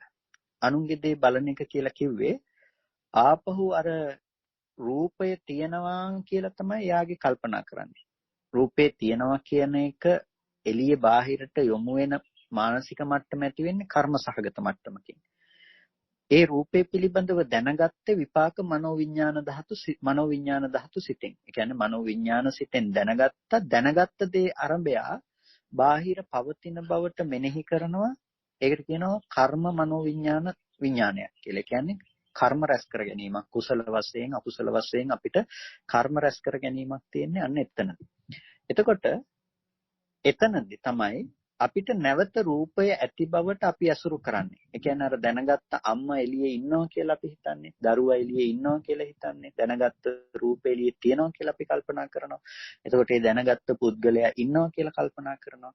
අන්න එහෙම කල්පනා කරන කෙනාට කියනවා ඇහැ තියෙනවා, රූපය තියෙනවා, චක්කු විඥාණය තියෙනවා කියලා අපි කතා කරනවා. අනාථපිණ්ඩිකෝ වාද සූත්‍රය අපි නිතර මතක් කරනවා. ඔබට මතක ඇති ඒකේදී අනේ පිළිසිටුමාට උපදෙස් දෙන්නේ අර විඥාණයට ඇස ඇසුරු වෙන්න දෙන්න එපා. විඥාණයට රූපය ඇසුරු වෙන්න දෙන්න එපා. විඥාණයට විඥාණය ඇසුරු වෙන්න දෙන්න එපා. එතකොට විඥාණයට ඇසයි රූපයයි විඥාණය මේ ඔක්කොම ඇසුරු වෙන්න දෙන්න එපා කියනවා. ඒ කියන්නේ මේ ඇති හැටියට ඇසුරු වෙන කෙලෙසයට ඉඩ දෙන්න එපා කියන එක. ඒ කියන්නේ මනෝවිඥාණයෙන් අපි ඔය කියවනේ මේවා ඇති බවට ගන්නවා කියලා. අන්න ඒකට ඉඩ දෙන්න එපා කියලා. එතකොට යම් කෙනෙකුට රූපය තියෙනවා නම් රූපය හට ගැනීම ගැන පෙන්වන්න වෙන්නේ අර අපි මුලින් කතා කරගෙන ආවනේ දැන් ඇහැට රූපේ ගැටිලා තම තමන්ගේ වැඩේ කරගත්ත ටිකකුත් මෙතන තිබුණා තම තමන්ගේ වැඩේ කරගත්ත ටික නොදන්නා කෙනෙක් අනුන්ගේ වැඩවලට ඇඟිලි ගහන තැනක්. ඒ කියන්නේ කර්මය තමයි අනිත් දේවල් ඇති බවට ගෙනල්ලා දුන්නේ. අන්න ඒ කර්මය නිසා ඒ කර්මය හැදුනේ නිකන් නෙමෙයිනේ අර නිරුද්ධ වුණ අතීතයට ගියපු නැති වෙලා ගියපු ධර්මියෝ නැති වෙනවා කියලා නොදන්නාකම. ඒකට කියනවා අවිද්‍යාව කියලා. සංකත ධර්මයන්ගේ සංකත ලක්ෂණය දැක්කේ නැහැ. ඒ අවිද්‍යාව නිසා තමයි ඒ දේවල් ඇති බවට කල්පනා කළේ. එතකොට රූපය හම්බෙන තැනක කෙනෙකුට රූපය එළියේ තියෙනවා කියලා රූපය ඇසුරු කරන්නට රූපය හමුවන තැනක එයාට තියෙනවා අවිද්‍යාවේ ලක්ෂණය. රූපය හමුවන තැනක එයාට තියෙනවා කර්මයේ ලක්ෂණය. ඒ කියන්නේ කර්මය කියලා කිව්වේ ඇසුරු කරන දේ ආරම්භය හොඳ නරක වශයෙන් මෙනෙහි කරන්නට පුළුවන් කර්ම ලක්ෂණය කියලා කියනවා ඒකට. ඊට පස්සේ තණ්හාව කියලා කියනවා අර කර්මයේ විදිහට සකස් කරගත්තේ නිමිත්තට අපි ආස කරනවා එහෙම නැතිනම් තණ්හා කරනවා. ඒ තමන්ට හෝ ඒ ස්කන්ධ ටිකට ඇලෙන එකට කියනවා තණ්හාව කියලා. එතකොට ඒ තණ්හාව සහ කර්මය කියන ටික සම්පූර්ණම රූපයෙහි පැනවීමට හේතුයි. ආහාරය කියන එක රූපයෙහි පැනවීමට හේතුයි. එතනදී ආහාරය කියන්නේ මේ ටික ඔක්කොම අපි පවත්තලා තියෙන කුමක් ඇති තැනකද? ඇහැ රූප කියන අර කබලින්කාර ආහාරය ඇති තැනක කබලින්කාර ආහාර කෘත්‍ය. ඒ කියන්නේ කබලින්කාර ආහාරය කියලා කියන්නේ ඇසෙහි ප්‍රසාදය සකස් කරන රූපය ප්‍රසාදයේ කෙරෙහි පතිත කරගන්න ඒ කබලින්කාර ආහාර කෘත්‍ය ඇති තැනකදී තමයි අපි මේ කාරණාව ඇත්ත නොදැන ඇසුරු කරනවා කියන දේ කරන්නේ. එනිසා රූපයෙහි හටගන්න බවට, කියන්නේ රූපයල්ද ඇති බවට ගන්න තැනකට අවිද්‍යාව හේතුවක්, කර්මය හේතුවක්, තණ්හාව හේතුවක්, ආහාරය හේතුවක්. එතකොට අපිට දකින්නට වෙනවා රූපයෙහි ඇතිවීම දකින්නකොට කොටස් කීපයක් රූපය ඇති බවට අපිට හම්බෙනකොට කොටස් කීපයක් දකින්නට වෙනවා.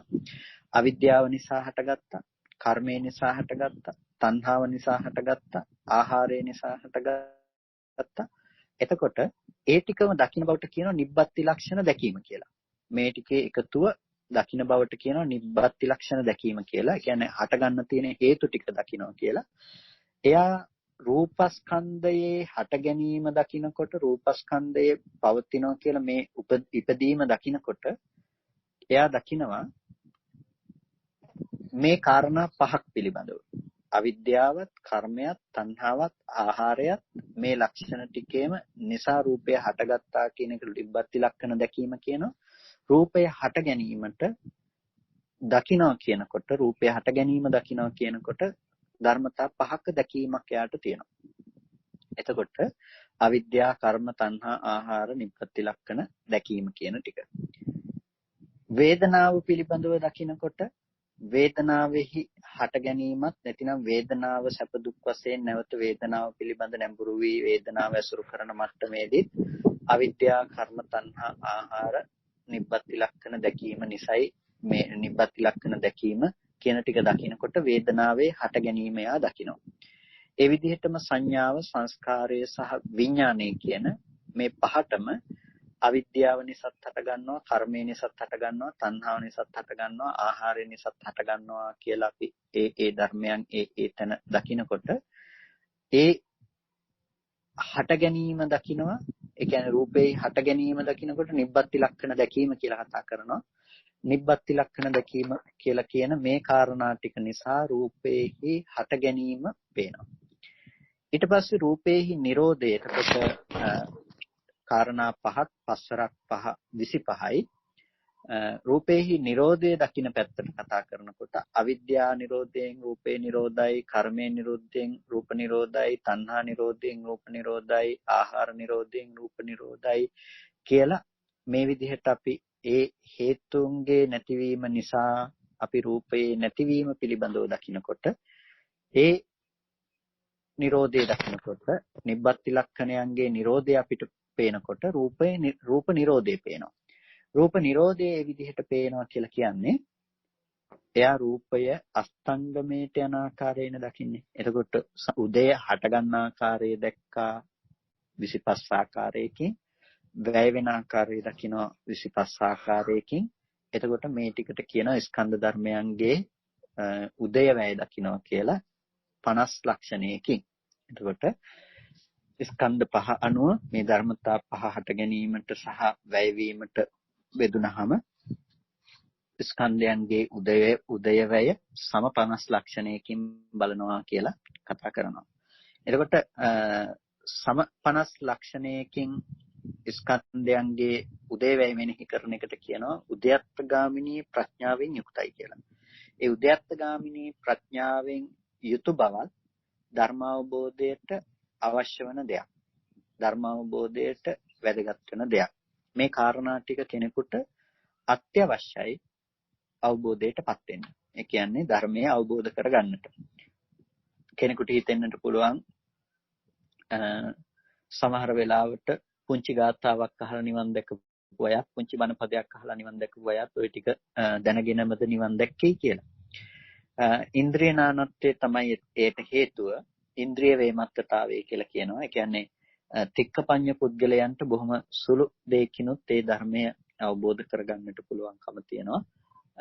ඒ වගේම ඤෙය්‍ය පුද්ගලයින්ට ඒක ටිකක් අපහසුයෙන් නමුත් ඒක වඩාත් වඩලා ඒක අවබෝධ කරගන්නට තියෙනවා. ඉතින් ඤෙය්‍ය පුද්ගලයෙක් හිතනවා නම් තික්කපඤ්ඤ පුද්ගලයෙක් කියලා ඒක ඒ තුල ධහම සරල කරන්න පුළුවන් කමක් නැත්තේ නැහැ. ඒ නිසා තික්කපඤ්ඤ පුද්ගලයන් බොහෝ විට ශාස්ත්‍රීය ශාසනය හමුවේම භාග්‍යතුන් වහන්සේ සම්මුඛවම නිවන් දැකීම තමයි සාමාන්‍යයෙන් සිද්ධ වන කාරණාව බවට පත් වෙන්නේ තික්කපඤ්ඤ පුද්ගලයන්ගේ ස්වභාවය.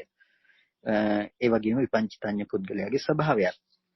මෙන්න මේ විදිහට අපිට මාර්ගය පිළිබඳව විදර්ශනාව වඩන කෙනෙකු විසින් පැවතිය යුතු පැතිකඩ මේ පැත්තෙන් කතා කරන්නට පුළුවන්කම තියෙනවා. මෙහෙම මේ කාරණා පහ සම්පූර්ණ කරගත්ත කෙනෙකු විසින් ඊට පස්සේ මත්ෙහි කළ යුතු දේවල් ටිකකුත් පෙන්වනවා. තේනචපන භික්කවේ භික්ඛුනා එමේසු පංචසු ධම්මේසු පතිට්ඨාය චත්තාරෝ ධම්මා උත්තරින් භාවේතබ්බා.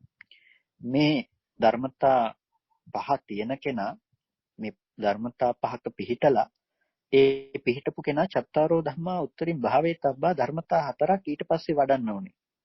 මොනවාද ධර්මතා හතර? අසුභ භාවේතබ්බා රාගස්ස පහනාය. රාගයාගේ ප්‍රහාණය පිණිස අසුභේ වැඩි යුතුයි.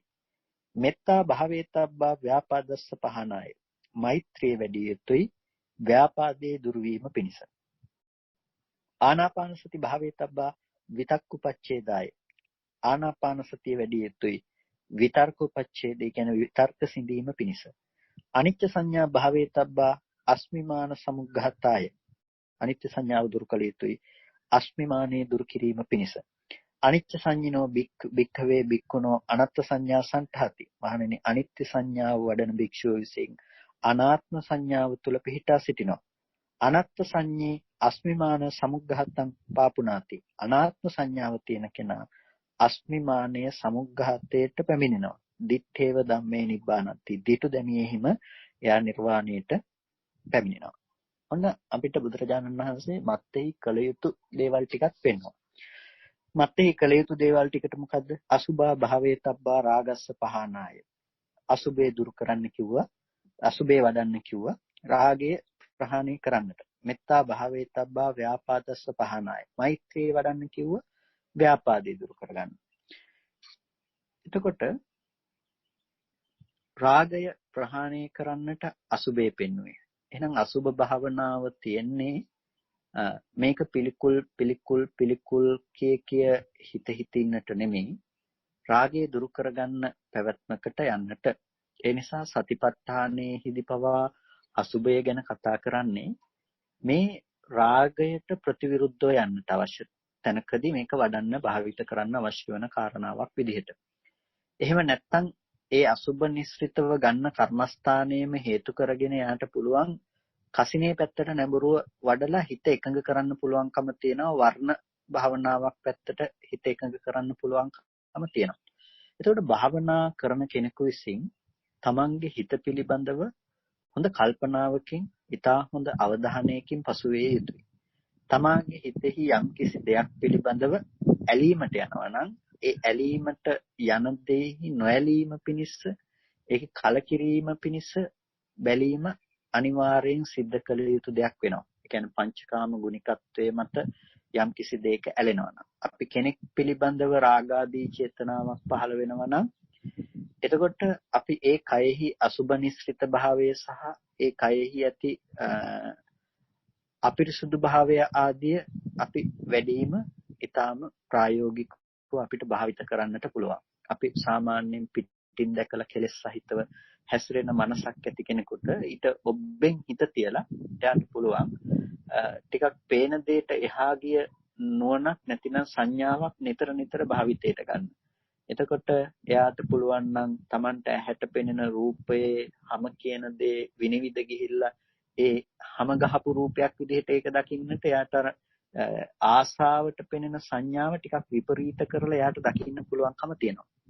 ඒකෙදි අර රළු වශයෙන් තියෙන රාගය දුරු කරගන්නට තමයි දැන් මේ අසුබේ කියන දේ පෙන්වන්නේ. එහෙම නැතිනම් ඒක අසුබේ අනුවම නිතරම ඒ තුල භාවිත කරන්නට නෙමෙයි ඒ කාරණාව පෙන්වන්නේ. විතර්ක වශයෙන් නැගී සිටිනකොට ඒ විතර්ක වශයෙන් නැගී සිටින කෙලෙස්ය අපි දුරු කරන්නට අවශ්‍යයි. ඒ කියන්නේ දැන් රාගයක් ඇති වුණා කියලා දැනගෙන ඉන්න නෙමෙයි මේ කියන්නේ. රාගය ඇති වුණා නම් ඊට ප්‍රතිපක්ෂ දෙයක් අපි පාවිච්චියට ගන්න ඕනේ.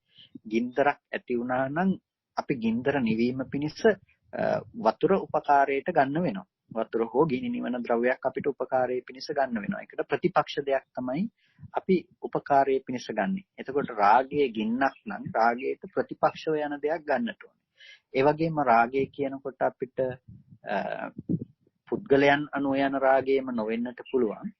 අපිට වෙනත් ආකාරයකින් අනිත් ද්‍රව්‍යයන්ට වස්තුන්ට ඇලීම වෙන්නට පුළුවන්.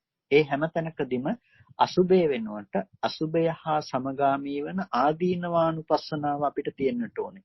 ඒ දේවල් පිළිබඳව ඒ ද්‍රව්‍යයන්ගෙන් ඒ දේවල් වලින් ඇතිවිය හැකි ජීවිතයට එන්නට පුළුවන් ආදීනවේ පැත්ත පිළිබඳව අපි කල්පනා කරන්නට ඕනේ. ඒ විදිහට ආදීනවේ පැත්ත ගැන කල්පනා කරනකොට කෙනෙකුට නුවණක් ඇති වෙනවා.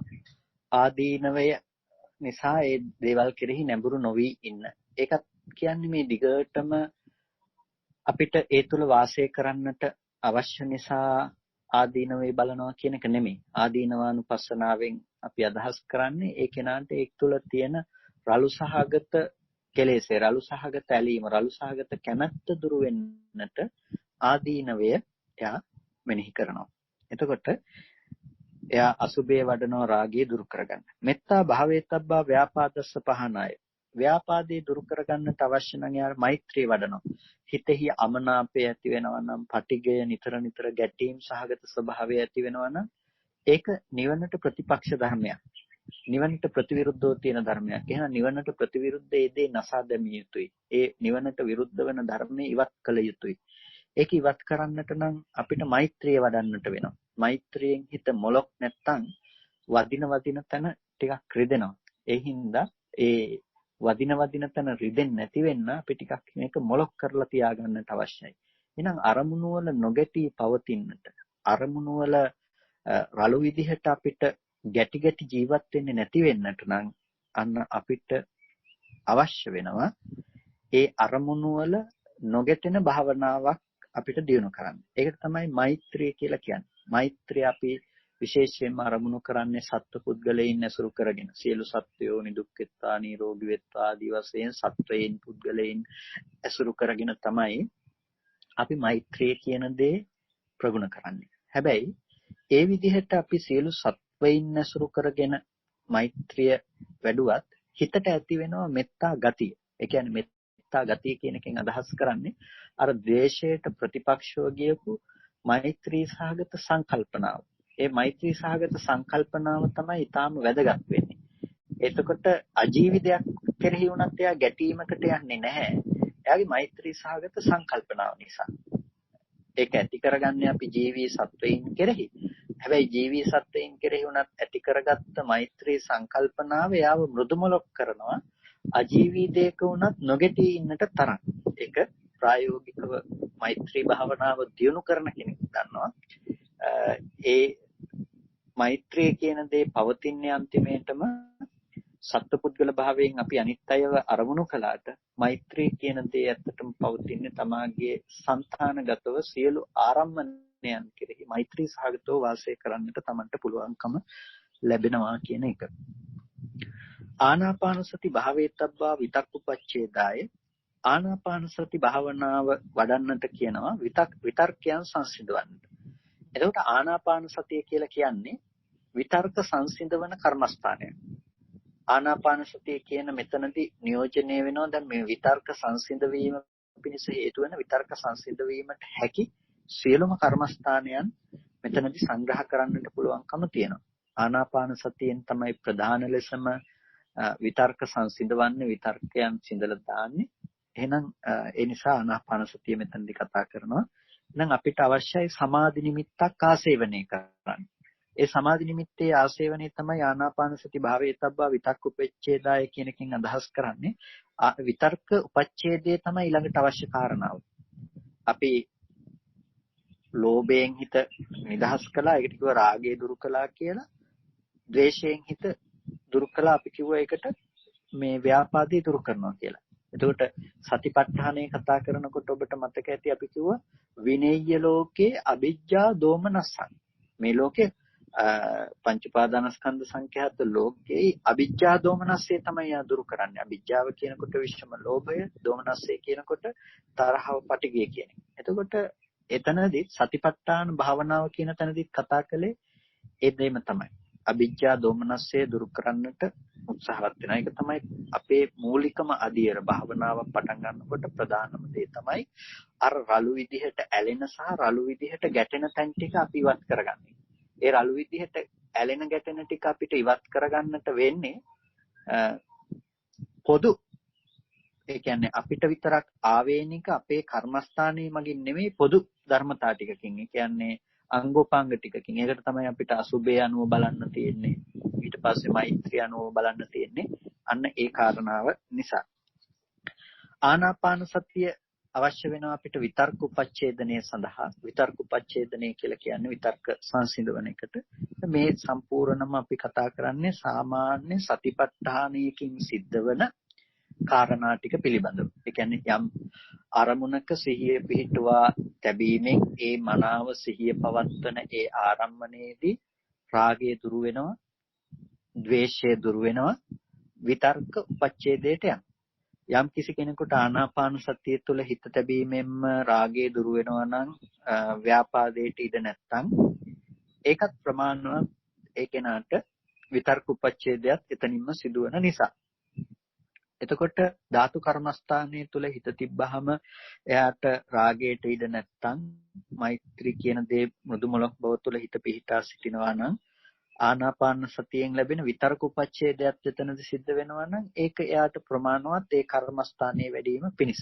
ඒකට මේ ධර්මතා තුනෙහි මූලික ලෙස මේ භාවනාව ගැන කතා කළාට මේ ටිකේදී කතා කරන්නේ ප්‍රධාන ලෙසම අපිට සමතය පැත්ත කොහොමද දියුණු කරන්නේ, සතිපට්ඨානයක අපි හිත පිහිටවන්නේ කොහොමද කියන කාරණා ටික අපිට ගෙනල්ලා දෙන්නට අවශ්‍ය නිසා. නමුත් අධීරවල් කිහිපයකට අපිට පෙන්නනවා රාගය දුරු කරගන්න, ද්වේෂය දුරු කරගන්න, ඊට පස්සේ විතර්ක සංසිඳව ගන්න. හිතට ඇති වෙන නොඑක් විතර්ක සංසිඳව ගන්න. ඒ කියන්නේ සරල ලෙසම ඔබේ ජීවිතෙන් කතා කරනවා නම් ඕනවට වැඩිය අපි ලෝකයේ කෙරෙහි තියෙන ඇලීම සහ ගැටීම් කියන දෙක ඉස්සෙල්ලා බාහිරව සංසිඳව ගන්න. ඊට පස්සේ ඔබට පුළුවන් හිතේ ඇති වෙන විතර්ක උපච්ඡේදය සිද්ධ කරගන්නට අවශ්‍ය කර්මස්ථානයක් වඩන්නට. ඒකෙදි ආනාපාන සතිය ප්‍රධානයි. ඒ නිසා විතර්ක සංසිඳවන්නට අවශ්‍ය නිසා ආනාපාන සතිය වඩන්න. අනිත්‍ය සංඥා භාවේතබ්බා අස්මිමාන සමුග්ඝතාය. අනිත්‍ය සංඥාව වඩනවා අස්මිමානේ දුරු කර ගැනීම සඳහා. අස්මිමානය කියලා කියන්නේ වෙමි කියන හැඟීම. වෙමි කියන දේ යම් කිසි කෙනෙකුට තිබුණොත් තමයි වෙමි කියන හැඟීම සමග ඇතිවන සියලු කෙලෙසුන්ගේ පැවැත්ම එයාට තියෙන්නේ. අස්මිමානය කියන දෙයින් අපේ හැමතැනකම පැතිරී පවතින ආත්ම දෘෂ්ටිය දක්වාම අද අපිව අරගෙන යනවා අස්මිමානය කියන දේ. හැබැයි අස්මිමානය දුරු කරන්නට වෙන්නේ අන්තිම තැනදී. අරිහත් මාර්ගයෙන් අස්මිමානය දුරු වෙන්නේ. අස්මිමානයමත් ඇති කරපු ආත්ම දෘෂ්ටි සංඛ්‍යාත දේ තමයි ඉස්සෙල්ලම අපිට හම්බෙන්නේ. කියන්නේ අස්මිමානයේ තියෙන රළුම ටික. ඒක හරියට ගහක මුල වගේ අපිට හම්බෙන ටික. එතකොට අපිට ඒ මට්ටමේ ටික අපි ඉස්සෙල්ලාම තේරුම් ගන්නට අවශ්‍යයි. අස්මිමානය කියන එක දුරු කරන්නට හේතු වෙනවා අනිත්‍ය සංඥාව. ඇයි එහෙම කිව්වේ? වෙමි කියන හැඟීම පවතින්නේ නිත්‍ය සංඥාව මත. නිත්‍ය සංඥාව කියලා කියන්නේ ලෝකයේහි පවතින බවට අපිට ඇති හැඟීම. ලෝකයේහි පවතින බවට අපිට ඇති සංකල්පනාව. ඒක තමයි නිත්‍ය සංඥාව කියලා කියන්නේ. එතකොට මේ නිත්‍ය සංකල්පනාව පවතින්නේ කොහෙද? නිත්‍ය සංකල්පනාව පවතින්නේ ඇස කන නාසය දිව ශරීරය මනස කියන මේ ආයතන ටිකේ. ඒකේ ලක්ෂණය ඔබට කලින් දැකපු දේ දැන් ආපහු දකින්න පුළුවන්. ඔබට තැනකට සිහිපත් කරලා ඔබට එතනට යන්න පුළුවන්. ඔබට දිගින් දිගට ඒ ඇති දේවල් පිළිබඳව කල්පනා කරන්න පුළුවන්. මේ තමයි නිත්‍ය භවයේ ලක්ෂණය. නිත්‍ය භවයේ ලක්ෂණය නිසා ඔබට ඇති වෙලා තියෙන දේ මොකද්ද? කලින් රූපේ දැකපු මම මෙතන ඉන්නවා. ඒ වගේම දැන් කල්පනා කරපු තැනට යන මම මෙහි ඉන්නවා. ඒ වගේම තමයි දැන් කල්පනා කරලා වැඩ කරන්න පුළුවන් මම මේ පැත්තේ ජීවත් වෙනවා. එහෙනම් ඒ ටික අපිට ඇති බවට ගෙනාපු එකෙන් පුද්ගල භාවය සහ අද අපේ ජීවිතය නිර්මාණය වෙලා තියෙනවා. නුවණක් අපිට පවත්වන්නට පුළුවන් නම් නිරුද්ධ වුණ දේ නිරුද්ධමයි කියලා හටගත්ත ධර්මය ඉතුරු නැතුව නැති වෙලා ගියපු බවට අපිට පවත්වන්නට පුළුවන් නම් අපිට යම් අවබෝධයක් නිසා ඒ දෙයට නැඹුරු නොවනවා නම් අන්න ඒ අවබෝධය ඇති කරගන්න පුළුවන්කම තියෙනවා. ඒ කියන්නේ ඇහැ සහ රූපේ පිළිබඳව අපිට හොඳට නුවණ නම්, කන ශබ්ද පිළිබඳව අපිට හොඳට නුවණ පවතිනවා නම්, පින්නතුනේ අපිට ඒ ටික හොඳටම ප්‍රමාණවත් ඒ ආයතනයන්ගේ ස්වභාවය තේරුම් ගැනීම නිත්‍ය සංඥාව පවත්වන්නේ නැති වෙන්න. අපි නිත්‍ය සංඥාව පවත්වන්නෙම දැකපු දේ දැනගන්නකොට දැනගන්න දේ අපි දැනගන්නේ දැකපු දේ තියනවා කියලා. එතකොට ඒ දැකපු දේ තියනවා නම් දැකපු කෙනක් ඉන්නවා. අහපු දේ තියනවා නම් අහපු කෙනක් ඉන්නවා. විඳපු දේ තියනවා නම් විඳපු කෙනක් ඉන්නවා. ඒකට කියනවා අස්මිමානය හා සමග යනවා කියලා. මෙතන ප්‍රශ්නේ වෙන්නේ දැනගැනීම නෙමෙයි. දැනගැනීම කියන තැනින්ම ප්‍රශ්නේ කියලා හිතන්න එපා. දැනගත්ත දේ පවතින දෙයි කියලා හිතන දේ ප්‍රශ්නේ. දැනගැනීම කියන එක ඇත්තටම විපාක ධර්මයක් විදිහට හම්බවන දෙයක්. ඒ නිසා දැනගැනීමෙහි නෙමෙයි ගැටලුව තියෙන්නේ. දැනගත්ත දේ බාහිර පවතින දෙයි කියලා නැවත බාහිර ඒ පැත්තට නැඹුරු වෙනකම තියෙනවා නම් අන්න ඒ නැඹුරු වෙනකම තමයි මෙතන තියෙන ගැටලුව. ඒ කියන්නේ නිරුද්ධ වුණ ධර්මයේ පිළිබඳව ඇති හැටියට කල්පනා කරන විපල්ලාසයක් හිතේ පෙරළුණු සංඥාවක් තමයි අපිට පවතිනවා. ඒ පවතින බව තුළ සිද්ධ වෙන දේ තමයි ආත්ම සංකල්පනාවක් ගොඩනගෙනවා. ඇයි දැන් ඔබ ඉදිරිපසින් ඇති දේ ඔබට පේනවා. ඔබ ඉදිරිපසින් ඇති දේ ඔබට පේනකොට ඒ දකින්න කෙනාව මේ පැත්තේ ඉන්නවා කියලා ඔබ තමාව නිර්මාණය කරගෙන තමා ඉන්න බවට අරගෙන ඉවරයි. ඊට පස්සේ මේ සද්දය අහනකොට දැකපු මම තමයි දැන් මේ වන අහන්නේ. එතකොට ඒ තුළ තමන්ව නිර්මාණය කරගෙන ඉවරයි. ඊට පස්සේ ඒ අහපු කෙනා තමයි මේ විඳින්නේ. විඳින කෙනා නිර්මාණය කරගෙන ඉවරයි. එතකොට දැකපු අහපු විඳපු මම කියන එක ඉතුරු වෙනවා. එතකොට ඒ ගතිය ඉතුරු වෙනවා කියන එකෙන් අදහස් කළේ ඒ ටික ඔක්කොම එකතු කර කර නැවත නැවත අපි අසුරු කරනවා. ආපහු ප්‍රතිචාර දක්වන්නේ අර ධර්මතා ටික එකතු කරගෙන. එතකොට ඒ ආශ්‍රව ධර්මතා ටික පුරුදු කරපු ධර්මතා ටික නිසා තමයි ආත්ම සංකල්පනාවක් පවතින්නේ අපිට. ආත්ම සංකල්පනාව පවතින ප්‍රධානම හේතුව හටගත්තු ධර්මයේ නැති වුණා කියලා නොදන්නාකම නිසා ඒක ඇති බවට මෙනෙහි කරන වැරදි සංකල්පනාව. හටගත්තු ධර්මයේ නිරුද්ධ වුණ බවට නොදන්නාකම නිසා ඒ ධර්මය ඇති බවට ගන්න වැරදි සහගත සංකල්පනාව. අපිට ඒ වැරදි සහගත සංකල්පනාව දුරු කරගන්න තමයි අනිත්‍ය සංඥාව වඩන්න කියලා කියන්නේ. අනිත්‍යයි කියලා කියන්නේ හටගත්ත දේ ඉතුරු නැතුව නැති වුණා කියන එක. ඒ නිසා තමයි ඕනම අවස්ථාවක බුදුරජාණන් වහන්සේ භික්ෂුන් වහන්සේලාගෙන් බහුල ලෙස අහපු ප්‍රශ්නේ මහණෙනි, ඇස නිට්ටයද අනිත්‍යද? රූපේ නිට්ටයද අනිත්‍යද? චක්කු විඥානේ නිට්ටයද අනිත්‍යද? අනිච්ඡම් බන්තේ ස්වාමීනි අනිත්‍යයි. ඒක අනිත්‍ය කියන එක නිතර භාවිත වුණා. අනිත්‍ය කියන එක නිතර ප්‍රගුණ වුණා. අනිත්‍ය කියන එක නිතර භාවිත වුණේ ලොකු අර්ථයක් කියලා දෙන්නට අවශ්‍ය නිසා. ඒ වැඩි යුතු නිවනට අවශ්‍ය ප්‍රධානම දේ තමයි අනිත්‍යානු දර්ශනය. අනිත්‍යනුව දකින්න දේ. අනිත්‍ය දැක්කොත් තමයි එයාට මොකද වෙන්නේ?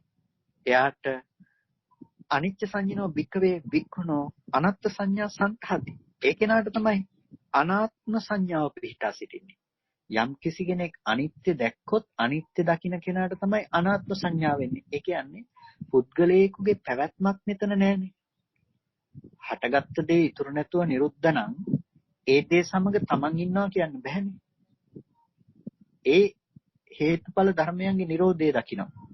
නාම රූපයන්ගේ Nirodhe දකින්න. ඇහැ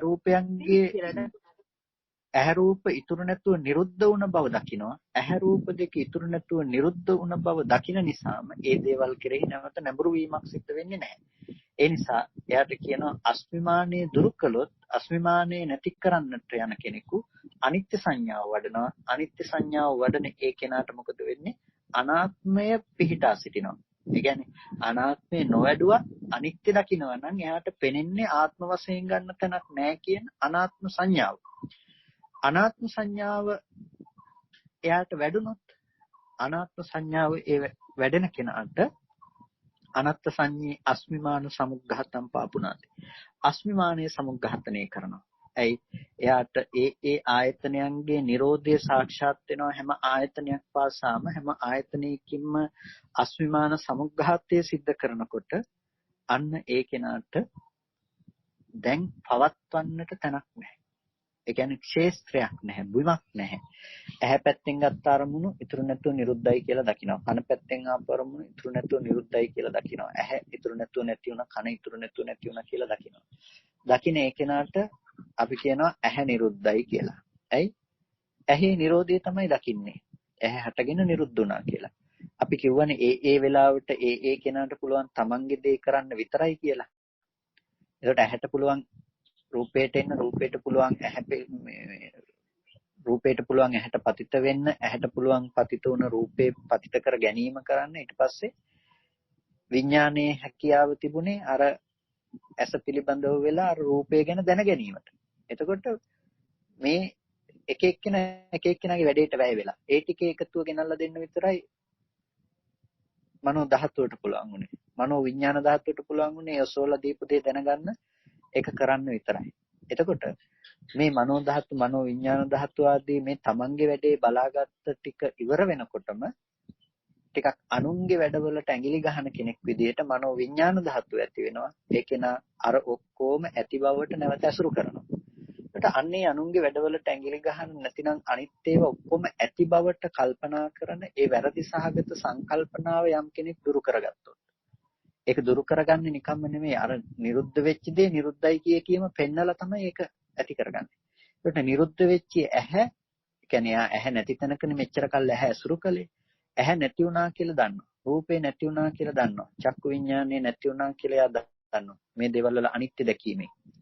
එතකොට මනෝ ධාතුව, මනෝ විඥාන ධාතුව අනිත්‍යයි කියන්නේ එයා දන්නවා. අනිත්‍යයි කියන්නේ නැති වුණා කියන්නට එයා දන්නවා. හටගෙන නැති වෙන ධර්මයක් කියන්නේ. අන්න ඒ හේතුඵල ධහම දකින්න කෙනා එක එකකට හේතුවක් වෙමින් ඒ දේ නැති වෙලා යනකොට ඵලය නැති වෙලා යෑමේ හේතුඵල ධහම දකින්න කෙනාට ඇහැ හම්බ වෙන්නේ නැහැ. රූපය හම්බ වෙන්නේ නැහැ. චක්කු විඥානය හම්බ වෙන්නේ නැහැ. මනෝ ධාතුව හම්බ වෙන්නේ නැහැ. මනෝ විඥාන ධාතුව හම්බ වෙන්නේ නැහැ. හම්බ වෙන්නේ මොකද්ද? ඒ සියලු ධර්මයන්ගේ Nirodhaය පමණයි. ඒකට මේ සියලු ධර්මයන්ගේ Nirodhaය හම්බෙන කෙනාට ලෝකේ කවුරු ගැන හිතලද ශෝක වෙන්න පුළුවන්. දැන් එයාට ඇසුරු කරන්න අර ආත්ම සංඥාවෙන් ගත්ත දරුවෝ අම්මා තාත්තා ගෙවල් දොරවල් කියලා දේවල් ඇත්තේ නැහැනේ. එයාට ශෝක වෙන්න අරමුණු නැහැ. මට මේ දේවල් තියෙනවා කියලා සතුටු වෙන්න එයාට පුද්ගල බව පනවන්න ඇහක් නැහැ. පුද්ගල බව පනවන්න කනක් නැහැ. නාසයක් නැහැ. දිවක් නැහැ. කයක් නැහැ. මනසක් නැහැ. ඒකට කියනවා සලායතන නිරෝධයි කියලා. සලායතන නිරෝධයි කියලා කියන්නේ දැනගන්නත් බෑ කියනව නෙමෙයි. එතකොට දැන ගැනීම කියන දේ සිද්ධ වෙලා දැනගත්ත දේ එළියට දාලා ඔක්කොම එකට ගැට ගහලා අනුන්ගේ දේවල් වලට ඇඟිලි ගහන කම ඇත්තේ නැහැ. ඒ නිසා ඒ නුවණ පවත්තල තියෙන ආයතන දෙකකින් එතන තියෙනවා මන ආයතනය ධම්මායතනය කියන ආයතන දෙක. එකම විඥාන ධාතුවයි මනෝ විඥාන ධාතුව පමණයි. ඒ නුවණ පැවැත්මට අවශ්‍ය වන නිසා එයා සලායතන නිරෝධය සාක්ෂාත් කරලා තියෙනවා. ඒකයි කිව්වේ අස්මිමානයේ සමුග්ඝාතනය කරනවා. අනිත්‍ය දැක්කොත් එයා අනාත්මය දැකලා අනාත්මය දැකීම තුළ එයා අස්මිමානයේ දුරු කිරීමට යනවා. අස්මිමානයේ දුරු කළා කියලා කියන්නේ මොකද්ද? දිත්තේව ධම්මේ නිබ්බානන්ති යා දිටු දැමියෙහිම නිවන අවබෝධ කරගත්ත කෙනෙක්. එතකොට දිටු දැමියෙහිම නිවන අවබෝධ කරගත්ත කෙනෙක් නම් ඒක තමයි කල යුතුම දේ වෙලා තියෙන්නේ. අපි කල යුත්තේ කළා. ආයමත්ෙහි කල යුත්තක් අපිට ඇත්තේ නැහැ. ඔන්න ඕක තමයි බුදුරජාණන් වහන්සේ අපිට දේශනා කළ ප්‍රතිපදාව. එතකොට මේ ප්‍රතිපදාව තුල ඔබ හිත මෙහෙවනකොට ප්‍රතිපදාව තුල ඔබ මනස අරගෙන යනකොට මේ කතා කරපු භාවනාව සම්බන්ධයෙන් මේ කතා කරපු විදිහටමද කරන්න ඕනේ කියලා කෙනෙකුට හිතෙන්න පුළුවන්. මේ කියපු අසුබයම අපි ඒ විදිහටම කළා නොකළා කියන දේ නෙමෙයි මෙතනදී මේ භාග්‍යතුන් වහන්සේ දේශනා කරන්නේ. මොකද සමත පූර්වාංගම විපස්සනා වඩන කෙනෙක් විපස්සනා පූර්වාංගම සමතේ වඩන කෙනෙක් ආදී වශයෙන් චර්තනානත්යන් ලෝකේ තියෙනවා. කෙනෙකුට පුළුවන් සමතේ වඩන්නේ නැතුවම විදර්ශනාව පැත්තටම හිත බර කරලා ඒ කෙනාට හිත දියුණු කරගෙන යන්න. එතකොට අනිත්‍ය සංඥාව කියන දේ ප්‍රගුණ කරන්නට යන ඒ කෙනාට හැබැයි ඉස්සෙල්ලාම වැඩෙන්නේ මානසිකාර ප්‍රතිබද්ධව. මානසිකාරය තුළ. ඒ කියන්නේ කුසල නිස්සිත මානසිකාරය තුළ එයාගේ රාගය දුරු වෙලා, දෝෂය දුරු වෙලා කියන්නේ යටපත් වෙලා ගිහිල්ලා ඊට පස්සේ ඒ සංඥාව තුළම විතර්ක උපච්ඡේදයේ වෙලා තමයි නිවනට එයා එන්නේ. ඒ කියන්නේ විදර්ශනාව වැඩුවත් ඒ විතර්ක සංසිඳිලම තමයි එයා නිවනට එන්නේ. එතකොට ඒ කියන්නේ එයා විදර්ශනාවෙන් පටන් ගත්තා සමතේ අර කියපු ලක්ෂණ ටිකටපත් වෙලා තමයි නිවනට ආවේ.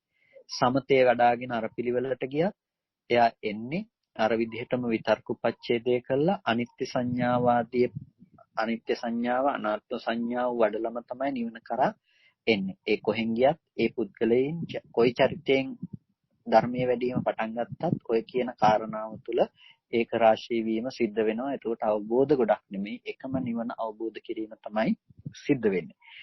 එතකොට මේ කියන කාරණා ටික තුළ ඔබට අවබෝධයක් ලබා ගන්න පුළුවන්කම තියෙනවා. අපි බොහොම ගැඹුරු කාරණා ටිකක් කතා කළත් ඒ කාරණා ටික කතා කරන්නේ මොන පුද්ගලයෙකුටද? ඒ මොන කල්යාණ මිත්‍ර සහායතාවය. ඊටාම් වැදගත් දෙයක්. සීලය කියන එක ඊටාම් වැදගත් දෙයක්. ඒ වගේම අපිට මිත්‍යා දෘෂ්ටි කතාවන්ගෙන් දෙතිස් කතා ආදියන්ගෙන් තොරව දැහැමි කතාවක් නිතර අහන්න ලැබීම නිතර සාකච්ඡා කරන්න ලැබීම නිකන් ඇහි තිබුණත් ඒක හොඳ ගතියක් ඒක අවශ්‍ය දෙයක්. ඒ වගේම ආරබ්ධ වීරයේ පටන්ගත් වීරයේ තියෙන හැම වෙලාවකදීම හිතට එන කෙලෙස් හිතට එන්න දෙන්නේ ඒක වළක්වන්න උත්සාහවත් වෙනවා.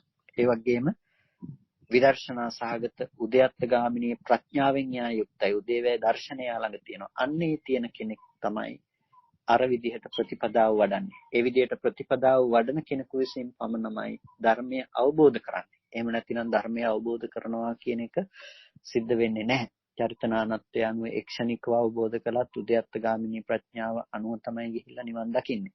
එතකොට ඒ තුළ ඒකට කලින් එයා සීලයක පිහිටීම අනිවාර්යයෙන්ම සිද්ධ වෙනවමයි. ඒ කියන්නේ සිල් ශික්ෂාපද විදියට කිය සමාදන් නොවෙන්නත් පුළුවන්. නමුත් එයාට ඒ නුවණ තුළ එයා සංවරයටපත් වීම එක මොහොතක හරි සිද්ධ වෙලා තමයි නිවන් දකින්නේ. කියන්නේ එක මොහොතක අපි අරිහත්ත්වයටපත් වුණා කිව්වත් එයා සෝවාන් වෙලා සකුදාගාමි වෙලා අනාගාමි වෙලාමයි අරිහත් වෙන්නේ. එකපාර සෝවාන් ඵලයේ මග හැරලා සකුදාගාමි බව අනාගාමි බව මග හැරලා රහත් වෙන්නේ නැහැ.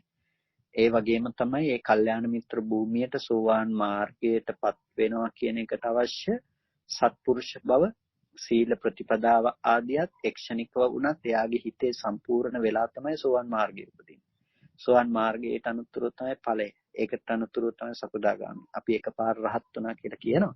මේ රහත් වුණත් මේ ධර්මතාව ටික පිළිවෙලින් ගිහිල්ලා තමයි අරිහත්ත්වයේ කියන දේ ලැබලා තියෙන්නේ. ඒ නිසා අහන්න සුදුසු නැහැ.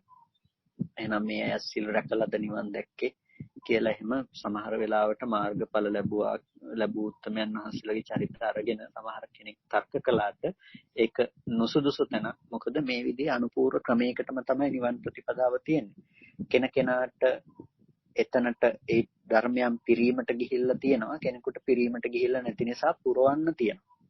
හිත වඩන්න තියෙනවා. ඒක හරියට අපි මීට පෙර දවසකත් සිහිපත් කළා. හරියට පොකුණක් ඇතුලේ තියෙන නෙළුම් පොහට්ටුවක් පොකුණෙන් උඩට මතුවෙලා පිපෙන්න යනවා වගේ කියලා. ඒ කියන්නේ වතුරේ තියෙන නෙළුම් පොහට්ටුව වතුරෙන් උඩට මතුවෙලා තියෙනකොට ඉරේලිය වැටීමෙන්ම ආලෝකය ලැබීමෙන්ම නෙළුම් මල පිපීමට යනවා. හැබැයි වතුර ඇතුලේ තියෙන පොහට්ටුවකුයි උඩ තියෙන පොහට්ටුවයි දෙකම පොහට්ටු නම් තමයි. හැබැයි පොහට්ටු උනාට දෙකේ මොහු කුරා ගියපු බව වෙනස්නේ. වතුර ASCIIක පිපෙන්නේ නැහැ කියලා හිතන්න බැහැනේ. ඒක තව මොහු කුරන්න තියෙනවා. ඒ වගේ ප්‍රඥා ඉන්ද්‍රිය උනත් මොහු කුරන්න අපිට බොහෝ දෙයක් කරන්නට තියෙනවා. හේතු අනන්ත සසරක ඉඳලා පුරුදු කරපු ආශ්‍රව තියෙනවා. වැරදි දෙයකට පුරුදු කරපු හිත ගලවලා නිවැරදි දෙයකට පුරුදු කරනවා කියන එක එච්චර ලේසි පහසු දෙයක් නෙමෙයි. ඒකත් හරි අපහසු දෙයක්.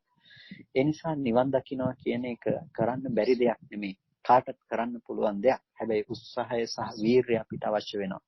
ඒ උත්සාහය සහ වීරියට අවශ්‍ය දේවල් ටික තමයි අපි මුලින් කතා කළේ. ඒ ධර්මතා ටික නැවත නැවත අසුරු කරන්න. ඒ සත්පුරුෂ කල්යාණ මිත්‍ර ආශ්‍රයේ ඉඳලා කතා කරපු ඒ ධර්මතා ටිකට පුළුවන් තරම් අප්‍රමාදී උත්සාහවත් වෙන්න. ඒ ටිකට උත්සාහවත් වෙන ගමන් අර විදිහට තමන්ගේ ජීවිතයේ එදිනෙදා භාවිතයට ගන්න. භාවිතයට ගන්නකොට වේගයෙන් කෙලෙසුන් සහ වේගයෙන් ආශ්‍රව ධර්මයන් ගෙවීමට යනවා. ඒක බොහොම තමන්ටම අත්විඳිය හැකි මට්ටමින් තමන්ටම දකින්න පුළුවන්කම තියෙනවා. ඒ නිසා අපි විවිධ මිත්‍යාමත වලට මිත්‍යා දෘෂ්ටීන් වලට එල්බිලා මම සෝවාන් සකුදාගාමි ආදී වශයෙන් හිතන් ඉන්නට අවශ්‍ය නැහැ. ඇත්තටම ඒ தත්ත්වයේ තමා තුළ අත්දකින්නට පුළුවන්, උපදව ගන්න පුළුවන් තමන්ටම මේ කියන ධර්මය ඇසුරු කිරීම තුලින්. ඒ නිසා කවුරුත් ඒ සත්පුරුෂ ගුණ ධර්මයන් තමන් තුළ උපදව ගන්නට කියලා කාටත් කල්යාණ මිත්‍ර භාවයෙන් සිහිපත් කරනවා. ප්‍රශ්න ගැටලු තියෙනවා නම් අපිට පුළුවන් මේ වෙලාවේදී සාකච්ඡා. අනස මේ කෙනෙක් ප්‍රශ්නයක් යොමු කරලා තියෙනවා මෛත්‍රී භාවනාව නිවැරදිව කරන්නේ කොහොමද කියලා. මෛත්‍රී භාවනාව නිවැරදිව කරන හැටි අපිට ආකාර කීපයකට අපිට මෛත්‍රී වඩන්න පුළුවන්කම තියෙනවා. සාමාන්‍යයෙන් කියන්නේ තමන්ට මුලින් මෛත්‍රී කරන්න කියලා. ඒකෙන් තමන්ට මුලින් මෛත්‍රී කරන්න කියන එකෙන් අදහස් කරන්නේ වෙන මොකක්වත්ම නෙමෙයි. මොකද සමහර කෙනෙක් තමන්ට මුලින් මෛත්‍රී කරගන්න කියලා ත්‍රිපිටකයේ කියලා නෑනේ කියලා මම දැකලා තියෙනවා. ඒ බඳු දෙයකට සමහර අය විවිධ මතිමතාන්තර ප්‍රකාශ කරනවා. තමන්ට මෛත්‍රී කරගන්නට කියලා කියන්නේ උපේක්ෂා අරමුණක් ගැනීමෙහි අවශ්‍යතාවය නිසා. ඒ කියන්නේ උපේක්ෂා අරමුණක් කියන එකෙන් අදහස් කරන්නේ තමන්ගේ යහපත කැමතිනේ. යම් විදිහකින් තමන් නිරෝගී වෙනවට තමන් කැමතිනේ. එතකොට ඒ තමන්ගේ නිදුක් බව, තමන්ගේ නිරෝගී බව, තමන්ගේ සුවපත් බව, තමන් දුකෙන් මිදීමේ ඇති කැමැත්ත තමන්ට තියෙනවා. අන්න ඒ తත්වයම තමයි තව කෙනෙකුට අපි කැමති විය යුත්තේ. ඒ දේ වඩාත් ප්‍රකට කර ගැනීමට තමයි තමන්ට මෛත්‍රිය වඩන්න කියලා කියන්නේ. ඒකට Tamante ඒ විදිහට මෛත්‍රිය වැඩිමෙන් අපිට හොඳට මෛත්‍රී සංඥාව හිතට ධාරණය කරගන්න පුළුවන්. ඒ කියන්නේ අර වචන මාත්‍රිකව ඒක වඩන්න එපා. වචන මාත්‍රිකව ඒක නොවඩා ඒකේ අර්ථයට ගිහිල්ලා තමන්ගේ සුවපත් බව කැමති කියන හැඟීමක් විදිහට ඒක හිතට හොඳට දැඩිව ග්‍රහණය කරගන්න. එතකොට ඒ නිදුක් බව, නිරෝගී බව, සුවපත් බව කියන දේ තමන්ට මෛත්‍රී කිරීම තුළ ඒක ග්‍රහණය කරගෙනම ඊට පස්සේ ඒක අනුන්ට ඒ මෛත්‍රිය පැතුරවන්න පුළුවන්කම තියෙනවා. ඒකෙදි කෙනෙකුට පුළුවන්කම තියෙනවා තමන් වටේට ඉන්න, තමන් ඇසුරු කරන, තමන්ගේ නිවසේ නම් තමන්ගේ නිවසේ ඉන්න අයට මෛත්‍රී කරන්න. ඊට පස්සේ මේ ගමේ ඉන්න අයට මෛත්‍රී කරන්න, මේ නගරයේ, මේ රටේ, මේ ලෝකයේ, මේ අනන්ත සක්වල දක්වාම මෛත්‍රිය පතුරවන්න පුළුවන්කම තියෙනවා, මෛත්‍රී චේතනාව. ඊට පස්සේ ආපහු අවරෝහණ පිළිවෙලට ඒ සියලු සත්ත්වයින්ට මේ මෛත්‍රිය පතුරවන්න. වචන මාත්‍රිකව හිතන්නේ නැතුව අර තමන්ට මෛත්‍රී කිරීමෙන් ගත්ත අදහසම ඒ හැඟීමම අනිත් අය කෙරෙහි පතුරවන්නට උත්සාහවත් වෙන්න. එතකොට ඒ විදිහට තමන්ට පුළුවන් මෛත්‍රිය ඒ විදිහට පතුරවන්න. ඊට පස්සේ තව කෙනෙකුට පුළුවන් දිසා වශයෙන් මෛත්‍රිය පතුරවන්නට, පෙර දිසාවැසි ආදී වශයෙන්. ඊට පස්සේ පුළුවන් හිතවත්, අහිතවත් සහ මැදහත් කියන ඕනම කෙනෙක් කෙරෙහි මෛත්‍රිය පතුරවන්නට පුළුවන්කම තියෙනවා, දන්න නොදන්න ආදී වශයෙන්. මේ විදිහට දස දිසා වශයෙන් හෝ පැතිරීම වශයෙන් හරි ආරම්මන වශයෙන් හරි මෛත්‍රී භාවනාව කෙනකෙනාට දියුණු කරන්න පුළුවන්. එතකොට තමන් ඉස්සෙල්ලාම අරමුණු කරගන්න කවුද මේ කියන්නේ මේ කොයි පරියායද, කොයි ක්‍රමයේද තමන්ට හරියන්නේ කියලා. ඒ හරියන වඩාත් ප්‍රකට වෙන වැඩෙන ක්‍රමයේ තෝරගන්න. ඒ තෝරගෙන අර අර්ථය සහිතවම මෛත්‍රිය වඩන්න. ඒ මෛත්‍රිය වඩනකොට අපිට පුළුවන් සති නිමිත්ත තුළ සිත පිහිටෝගෙනම මෛත්‍රී කරන්නට. ඒ සති නිමිත්ත ආදී තුළ සිත පිහිටෝගෙනම මෛත්‍රිය කරන බවට අපි ඊට පෙර සූත්‍ර දක්වලා තියෙනවා. එතකොට ඒ විදිහට සිත පිහිටෝගෙන මෛත්‍රී භාවනාව දියුණු කිරීම ගොඩාක් ප්‍රායෝගිකව අපිට වඩන්න පුළුවන් නම් ඒක ඉතාම වටිනවා. ඒ විදිහට මෛත්‍රිය අපි දියුණු කරගත්තොත් අපිට ගොඩක් වෙලාවට අර කෙනෙක් හිතන්න පුළුවන් සත්පුද්ගල සංඥා වැඩෙනව නේද කියලා. සත්පුද්ගල සංඥා වැඩිම නෙමෙයි අපිට මුලින්ම අවශ්‍ය වෙන්නේ. එතකොට ඒ නිසා මෛත්‍රී චේතනාව සත්පුද්ගල භාවයේ මත තමයි ඉස්සෙල්ලම පටන් ගන්නෙ, සමතේ කියන තැන නිසා. එතනින් පටන් අරගෙන ඊට පස්සේ මෛත්‍රී සංඥාවක් කියන තැනට යනකම් අපි මෛත්‍රිය සංඥාවක් විදිහට මෛත්‍රී කියන දේම හසු වෙනකන් අපි අරගන්නවා. එතකොට අර සත්පුද්ගල භව මත පතුරවපු සත්පුද්ගල අදහස අයින් වෙලා මෛත්‍රිය සංඥාවක් විදිහට මෛත්‍රී සංඥාව විතරක් අපිට ප්‍රකට වෙනවා. අන්න ඒ විදිහට ප්‍රකට කරගෙන අපිට පුළුවන් මෛත්‍රී සංඥාව විදිහට පතුරවන්නට පුළුවන්කම තියෙනවා. ඒක අර පුද්ගල ප්‍රතිබද්ධව අපි මතු කරගන්න දෙයම නෙමෙයි, මතු වෙන මට්ටමම නෙමෙයි, ඒක එතනින් එහාට ගිය මට්ටමක්. ඒ නිසා ඒ විදිහට මෛත්‍රී භාවනාවත් විවිධාකාරව වඩන්න පුළුවන්කම තියෙනවා. ඒ වැඩිම කියන දේ නිවන දක්වාම අපිට භාවිත කරන්න පුළුවන්කමක් තියෙනවා. මූලික ලෙසම මේ සූත්‍රයට අදාළව අපි මෛත්‍රී කියන එකෙන් කතා කළේ ද්වේෂය දුරු කරගන්නට මෛත්‍රී සංඥාව භාවිත කිරීම පිළිබඳව. එතකොට ඒක සියලු ආකාරයෙන් හැම මොහොතකම වඩන කර්මස්ථානයේ විදිහටම නෙමෙයි අපි මෙතනදී කතා කළේ. අර දැඩිව හිතට ගැටීම් සහ ඒ ගැටීම් සහගත විතර්ක ඇතිවීම සංසිඳවා ගැනීමට මෛත්‍රිය ආසේවනය කරන්න කියන තැනින් තමයි මේ කතාව අපි මේ සූත්‍රයට අදාළව සාකච්ඡා කළේ.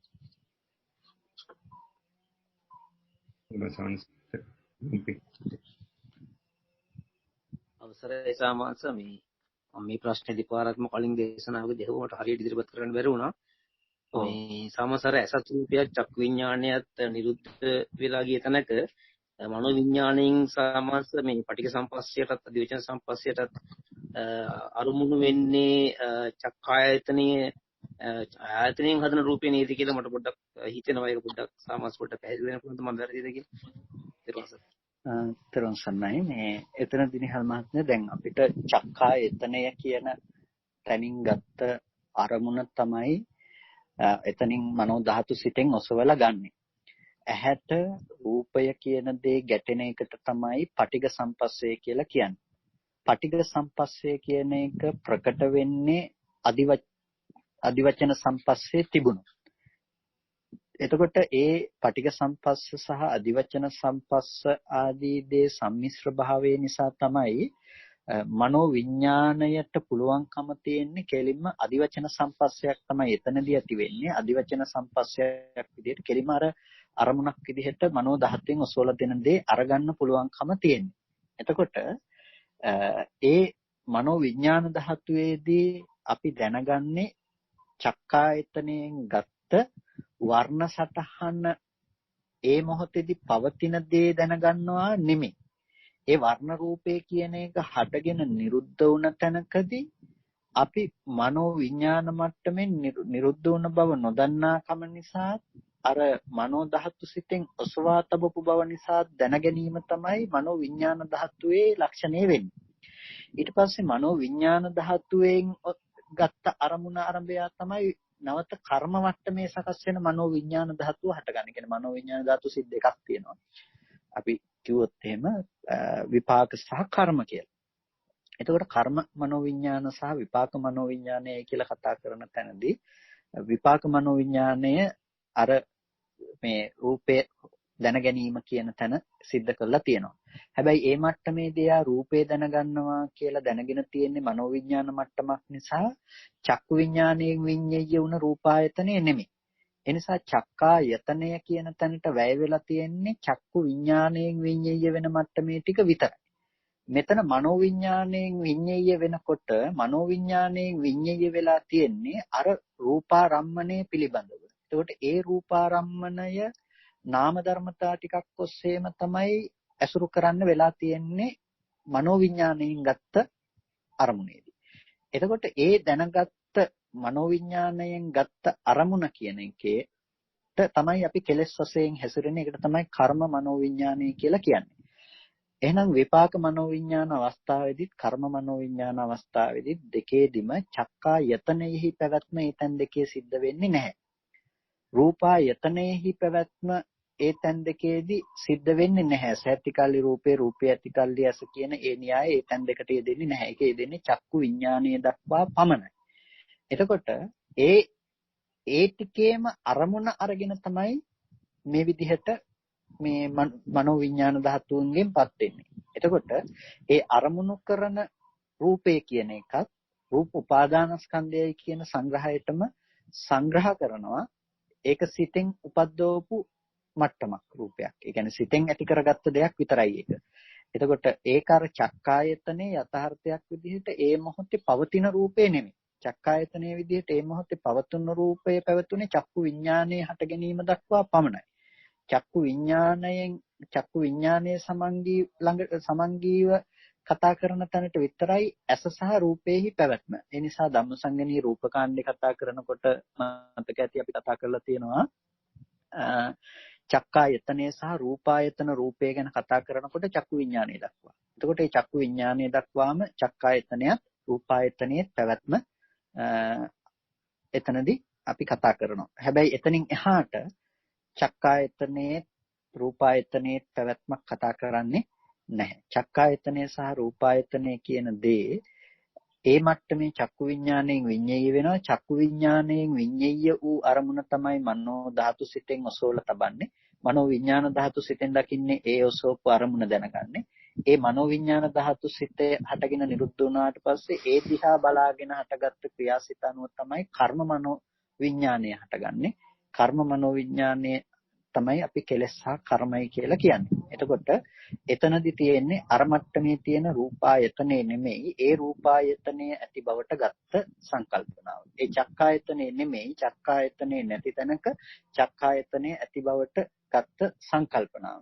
ඒ සංකල්පනාවක් විදිහට තමයි එයා ඇස ඇති බවට හැසිරෙන්නේ රූපය ඇති බවට හැසිරෙන්නේ. ඒ නිසා තමයි ඒ කර්ම මනෝ විඥාන කියන මට්ටමේදී ඇස ඇසුරු වෙන්න දෙන්න එපා රූපය ඇසුරු වෙන්න දෙන්න එපා කිව්වේ. ඒ කියන්නේ ඒ වෙලාව වෙනකොටත් ඇහැ තියෙනවා කියන නිසා නෙමෙයි ඇහැ නිරුද්ධ වූ ධර්මයක් ඇති බවටයි මේ පවත්වන්නේ. අන්න ඒ නිසයි ඒ සංකල්පනාව ඉවත් කරගන්නට කියලා අනාථපිණ්ඩිකවාද සූත්‍රයේදීත් ඒ උපදේශය පවා ලබා දීම සිද්ධ කරන්නේ.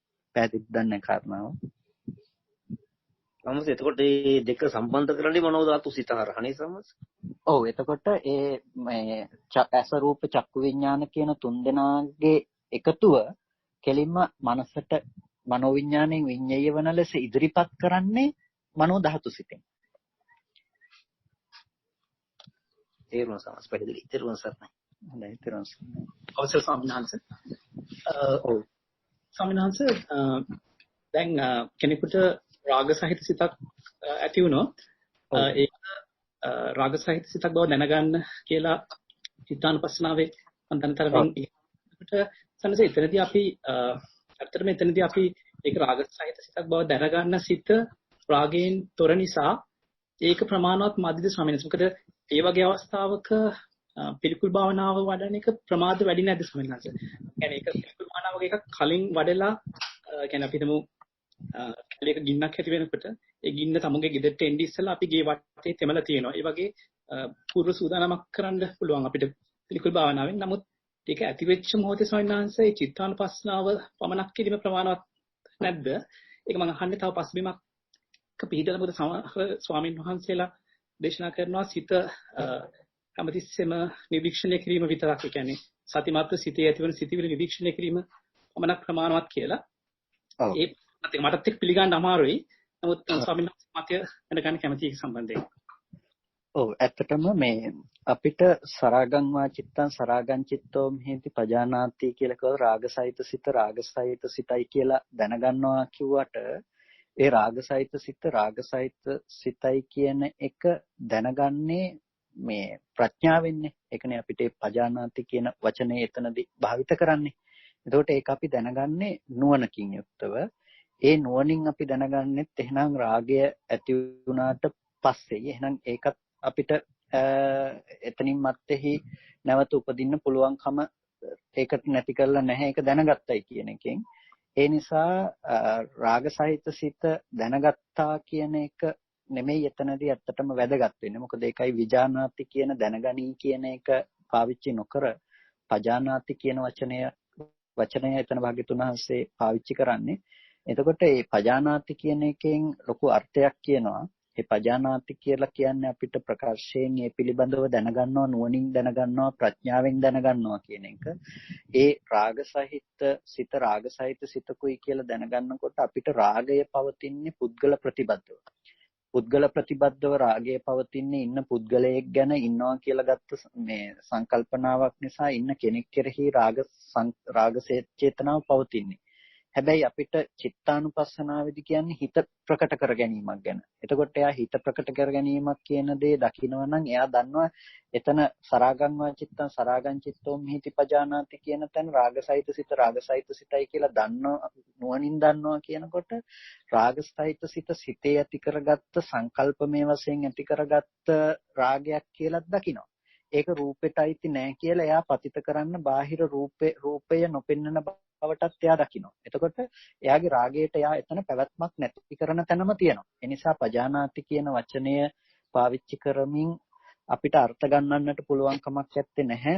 ඇහැට පෙනෙන රූපය හෝ නැතිනම් රාගසහිත සිතක් ඇතිවීම දිහා බලාගෙන ඉඳීම, ඒ කියන්නේ රාගසහිත සිතයි කියලා දැන ගැනීම රාග රහිත සිතකිනුයි සිද්ධ වෙන්නේ. එය ප්‍රමාණවත් කියලා. ඒක ප්‍රමාණවත් වෙන්නේ නැහැ. ඒ නිසා තමයි uppannanwa කාම විතක්කං නාදිවාසේති පජහති බ්‍යන්ති කරෝති අනභවං ගමේති කියන පද ටිකක් භාග්‍යතුන් වහන්සේ දේශනා කරන්නේ. එතකොට කාම විතක්කං එතකොට කාම විතර්කයේ ඉපදුණු දෙය කියන්නේ රාග සහිත විතර්කයක් ඉපදුනා නම් රාග සහිත විතර්කය නාදිවාසේති. නාදිවාසේති කියන්නේ ඒක ඉවසන්න එපා. පජහති. ඒක දුරු කරන්න. ඊට පස්සේ වැදගත්ම දේ නාදිවාසේති පජහති බ්‍යන්ති කරෝති ඒක ක්ෂය කරලා දාන්න. වැදගත්ම දේ තමයි අනභවං ගමේති නැවත නොහට ගන්න බවට පමුණවන්න. එතකොට නැවත නොහට ගන්න බවට අනභවයට ඒකපත් කරනවා කියන එකෙන් ලොකු කතාවක් කියනවා. අපිට මේ සංකල්පනාව නැවත නැවත හටගන්නේ අපි එතන ඇත්ත යථාර්ථයේ දකින්න පැත්තට නුවණ පැවැත්වුවේ නැති වුණොත්. එහෙනම් අපිට නුවණ පවත්වන්න වෙනවා හිත සහ කය කියන දෙක එකතු කරගෙන නැවත රාගයේ පවතින බවට රාගය ඇති කරගන්නට ලස්සන ස්ත්‍රී රූපයක් හෝ පුරුෂ රූපයක් හෝ බාහිර රූපායතනෙහි තියනවා කියලා ගන්න සංකල්පනාව දුර වෙන විදිහට. එහෙනම් තමන්ට නාම රූප ධර්මයන් පරිච්ඡේද කරන නුවණක් එතන පවත්වන්න වෙනවා. සංකල්පමය වශයෙන් තමන්ගේ හිත පැත්තෙන් ඇති කරගත්ත රාගයත් ඒක රූපේට අයිති නැති බවත් රූපයේ සතර මහා ධාතු සහ උපාදාය රූපේ නිසා ප්‍රකට වුණ දෙයක් කියලා දෙපැත්තට කරලා දකින බවෙන් රූපේ දැනගන්නකොට එයා රාග සහිත සිත දැක්කා.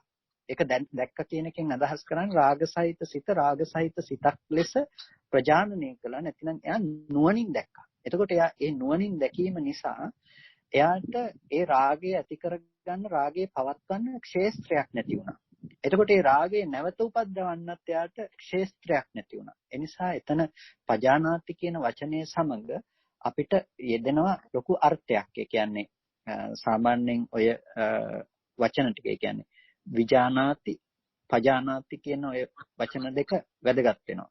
විජානාති කියලා කියන්නේ දැනගනී කියන එකට. එතකොට ඒක දැනගන්නේ ඒ දේ මත නැඹුරු වෙලා ඒ දේ මත පිහිටා සිටමින් තමයි ඒ දේ දැනගන්නේ. හැබැයි පජානාති කියන තැනදී ඒක ප්‍රකාශයෙන් දැනගැනීමක් ගැනයි කතා කරන්නේ. ඒ කියන්නේ ඒක නුවණින් අවබෝධ කිරීමක්, නුවණින් ඒ ඔස්සේ බලාගෙන සිටීමක්, ඒ ඔස්සේ නුවණ මෙහෙවීම සහිතව වාසය කිරීමක් පිළිබඳවයි කතා කරන්නේ.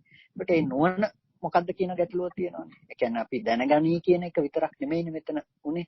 එතකොට එතන නුවණින් දැනගත්තා. එතකොට මේ මොකක්ද මේ නුවණ අපි කතා කරන්නේ නුවණින් දැනගනීම. ඒ නුවණ තමයි මේ රූපය සහ නාමය සම්මිශ්‍ර කරගන්න නැති නුවණ. එතකොට ඒ නුවණ මේ විදර්ශනා ප්‍රඥාව හා සමග යන නුවණක් ලෙසයි අපිට භාවිත කරන්නට වෙන්නේ. එහෙනම් චිත්තානුපස්සනාවේදී අපිට හිත ප්‍රකට වෙන්නට ඕනේ. අපිට අද රූපේ ප්‍රකට වෙනවා රූපේ කෙරෙහි රාගය ඇති වෙනවා කියන තැනින්. එතකොට රූපේ කෙරෙහි රාගය ඇති කරගන්නවා කියලා ඇති කරගත්ත හිත පැත්ත දකින්න කෙනාට රූපය අසුරු නොවන විදිහට පවත්වනකොට එයාට පේනවා රාගය ඇති කරගත්ත තැන වැරදි කියලා. ඒ කියන්නේ රාගයේ පවත්වලා තියෙන තමන්ගේ සංකල්පනාව පැත්තෙන් මිසක බාහිර වර්ණ සටහන මහා බුද්ධ රූපයේ පැත්තෙන් නෙමෙයි කියලා එයාට දකින්න පුළුවන්කම තියෙනවා. ඒ නිසා හිත දිහා බලාගෙන සිටීම කියන දේතනදී ප්‍රමාණවත් නැහැ. එයාට හිත දිහා බලාගෙන ඉන්නට සිද්ධ වෙනවා. සිද්ධ වෙන්නේ යම් නුවණක් ඇතුව. ඒ නුවණින් කරන කාර්යය බවට පත් වී යුත්තේ තමාගේ සිත බාහිර රූපය මත පතිත වෙන දේ නිසා ඇති වුණු රාගසහිත සිත නැවත නොහට ගන්න බවට පත් කිරීම කියන දේ කරන්නට.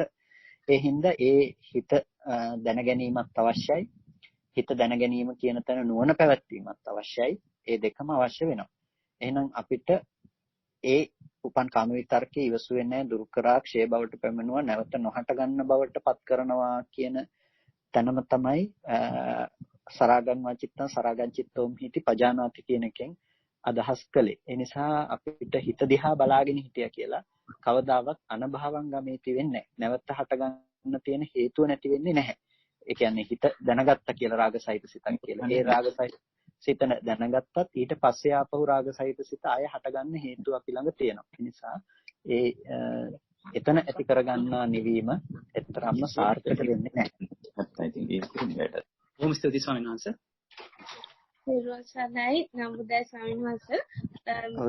අර ඉස්සෙල්ලා පළවෙනි ප්‍රශ්නේ අහපු එකත් එක්ක සම්බන්ධ කරගෙන තමයි අහන්න හදන්නේ. මම හිතන විදිය හරියද කියලා ස්වාමීන් වහන්සේ. අර කර්ම මට්ටමයි ඒ කියන්නේ කොහොමද ඒක මනෝවිඤ්ඤාණය දැන් අපි අර තුන්දොරින් වගේ ක්‍රියා කරනවා කියලා තමයි මට දැනුනේ. අර නිහාල් මහත්තයා අහපු ප්‍රශ්නෙත් එක්ක අපි මනෝවිඤ්ඤාණයෙන් යුතුව එළියට බාහිරට සම්බන්ධ වෙනකොට ආපහු අපි දැන් ජීවත් වෙනකොට සිතින් කයින් වචනේ තුන්දොරින් ක්‍රියා කරන්නේ. එතකොට කර්ම මට්ටමයි කෙලෙස් මට්ටමයි කියලා සම්මාන සඳහන් කරානේ. ඒක එතනදී පොඩ්ඩක් පැහැදිලි කරන්න පුළුවන් සම්මානස එතකොට අපි දැන් මේ සිද්ධිය වෙන සිද්ධිය දිහා දන්න කියන්නේ චුට්ටක් තේරෙනවා. එතකොට නාම රූප මිශ්‍ර වෙනවා කියන සිද්ධියත් ඒ ටිකක් තේරෙනවා කියලා හිතුවොත් එතකොට අපි අර මේ මනෝවිඤ්ඤාණ මට්ටමේදී කොහොමද එළියට ඒ කියන්නේ සිතෙන් කයින් වචනෙන් නිකන් සාමාන්‍ය ජීවිතේ ජීවත් වෙනකොට අපි හරව ගන්නවා කියන්නෙම ආර්ය අෂ්ටාංගික මාර්ගයට අනුව ක්‍රියා කරනවා කියන එක නේද කියලා තමයි අහ ගන්න ඕන සම්නස. ඒකයි අනවිජාන සංඛාර කියන්නේ මොකද්ද කියලා සමා වෙලා ස්වාමීන් වහන්සේ පොඩ්ඩක් පැහැදිලි කරන්න පුළුවන්ද? තේරුම් ගන්න. ඔව්. එතනදී ඇත්තටම ඒ විදිහට අපි මානසිකාරය පවත්වනවා කියන්නේ ආර්ය අෂ්ටාංගික මාර්ගයේ උපදවනවා කියන එකම තමයි. මොකද අපි සාමාන්‍යයෙන් බාහිරට නැඹුරු වෙන්නෙම විපාක මනෝවිඤ්ඤාණ ධාතු මට්ටමකින්. ඒ නිසා තමයි අර කුම්මෝපම සූත්‍රයේදී කුම්මෝව අංගානි සකේ කපාලේ සමෝදහම් බික්කු මනෝවිතක්කේ කියලා ඉබ්බ තමන්ගේ කබලාස්සට අවයව ටික බහාගත්තා වගේ මනෝවිතර්ක හකුලව ගන්න කියලා කිව්වේ. අපි අර මනසින් දැනගත්ත මනෝවිතර්කය අපි දැනගන්නේ ඊට පස්සේ ඒක ඇසුරු කරනවා බාහිර තියනවා කියලා. අපි මනෝවිතර්ක එළියට දැම්ම. එළියට දැම්ම කියන්නේ ඒක මායයට අයිති භූමියේ මායයට හසු වෙලා අපි ඒ කොටසෙන්. එතකොට ඇහැ පැත්තෙන් කන පැත්තෙන් අපි මේ විදිහට ඇති බවට බාහිරට නැඹුරු වෙනවා කියන එක. ඇත්තට මේ නැඹුරු වෙන මොහොත වෙනකොට බාහිර පැවැත්ම ගැන කතා කරන්න පුළුවන් කමක් නැත්තේ නැහැ. ඒ නිසායි ඒ වෙලාවේදී අපි අනිත්‍ය යනුව දකින්න කියලා කියන්නේ. ඒ කියන්නේ බාහිර ආයතනයේහි අනිත්‍යතාවය. අනිත්‍ය දකින්න වෙන්නේ අනිත්‍ය වුණ දෙයකනේ. ඒ කියන්නේ උපජ්ජිත්වා විගතං කියලා කියන්නේ හටගෙන නැති වෙලා ගියා කියන එක. එතකොට ඒ හටගෙන නැති වුණ දේ පිළිබඳව තමයි අපිට එතනදී අවබෝධ කරන්න වෙන්නේ. එතකොට ඒ හට ගැනීම සහ නැතිවීම කියන කාරණාව දැක්කොත් රූපය හටගෙන හේතු නිසා හටගෙන හේතු නැති වෙනකොට නැති වුණ ඇහැ හටගෙන හේතු නිසා හේතු නැති වෙන නැති වෙන චක්කු විඥානයේ හේතු නිසා හටගෙන හේතු නැති වෙනකොට නැති වුණයි කියලා අපිට මේ ධර්මතා තුන ඕනෝන්ට හේතුව සහ ඕනෝන්ට ප්‍රත්‍යවීම නිසා පෙනුන ඊට පස්සේ නැති වෙලා ගියා කියන Nirodhaය අපිට පෙනුනොත් ඒක අපි නෑ කියන්නේ යන්නෙත් නෑ ඒක තියනවා කියන්නේ යන්නෙත් නෑ අපි අනිත්‍යානුදර්ශනය තුල හටගත්තු ධර්මය නැති වුණා කියලා අවබෝධ කරගෙන තියෙනවා. ඒ අවබෝධය තියෙන්නේ මනෝවිඤ්ඤාණය තුලයි. ඒ මනෝවිඤ්ඤාණය තියෙනවා නම් කර්ම සකස් කර ගැනීමට ඉඩ නැහැ. ඒ කියන්නේ ඇහැ පැත්තට රූපේ පැත්තට නැවත නැවත ඇති හැටියට එළියට යන්නට ඉඩ ඇත්තේ නැහැ ආයතනයන්ගෙන්. එතකොට අපි ඒ ආයතනයන්ගෙන් එළියට යන්නට ඉඩ නැති නිසා අපි ආයතනයන්ගෙන් මිදලා ඉන්නවා. එළියට යනවා නම් යන්නේ තේ මට්ටමේදීමයි කෙනෙක්. ඒ කියන්නේ නුවණ නැතිකම නිසා, අවිද්‍යාව නිසා, සංස්කාර නිසා කර්ම රැස් කර ගැනීම නැවත නැවත සිද්ධ කරගන්නවා. ඒ මට්ටම් වලින් ඇති බවට මෙනෙහි කරගෙන. ඒ නිසා යම් කෙනෙක් අනිත්‍ය අනුව දකිනවා නම්, අනාත්මය අනුව දකිනවා නම්, ඒ කියන්නේ ආර්ය අෂ්ටාංගික මාර්ගයේ වඩන කෙනෙක්. ඒකම තමයි යාගේ සම්මාදිට්ඨිය. ඒ සම්මාදිට්ඨිය හා සමගාමීවම තමයි සංකප්පාදී අනෙක් ධර්මයන්ගේ වැඩිම සිද්ධ වෙන්නේ. එයා ආර්ය අෂ්ටාංගික මාර්ගයේ වඩන්නෙක්යි කියන ගණේට යනවා. එතකොට ආනිජ්ජයි කියලා කියනවා මේ ආනිජ්ජ සප්පාය ධර්මාදී ලෙස අපිට ආනිජ්ජ කියන දේ රූප භූමිය අනුව යන ධර්මයෝ විදිහට විග්‍රහ කරගන්නට පුළුවන්. ඒ ආනිජ්ජ ධර්ම එහෙම නැතිනම් ආනිජ්ජ කියන වචනයෙන් අපිට කියන්නේ කාම භූමිය අනුව සහ මේ රූප භූමිය අනුව එකපත් නොවුණු මානසික මට්ටම කියන එක. එතකොට ඒ ආනිජ්ජ සංකල්පනාව.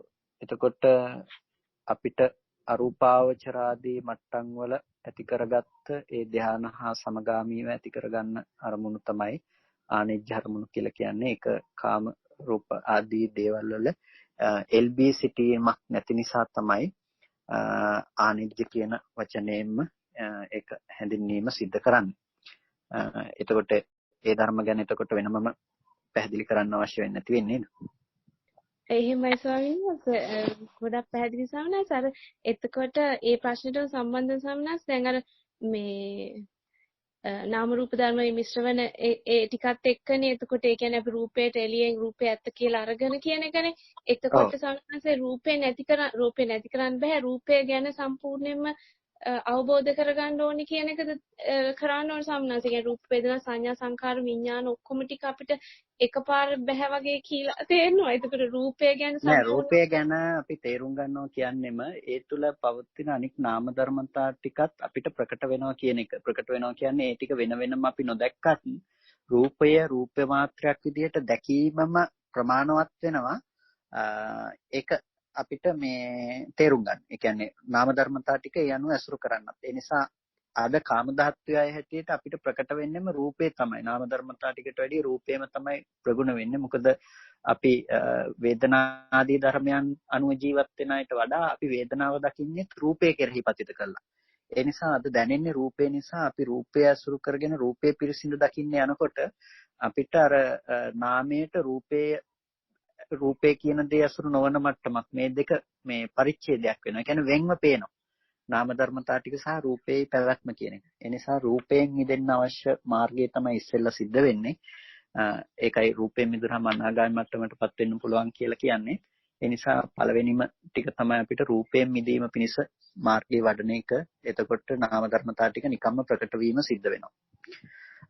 ආනිජ්‍ය ධර්ම ගැන මට මතක සයන්තනිකයි ආනිජ්‍ය සප්පාය සූත්‍රය තියෙනවා. ඊට පස්සේ ආනිජ්‍ය කියලා නමින්ම සූත්‍රයන් තියෙනවා. ඒ සූත්‍ර ඔස්සේ තවත් කරුණු බලන්න පුළුවන්.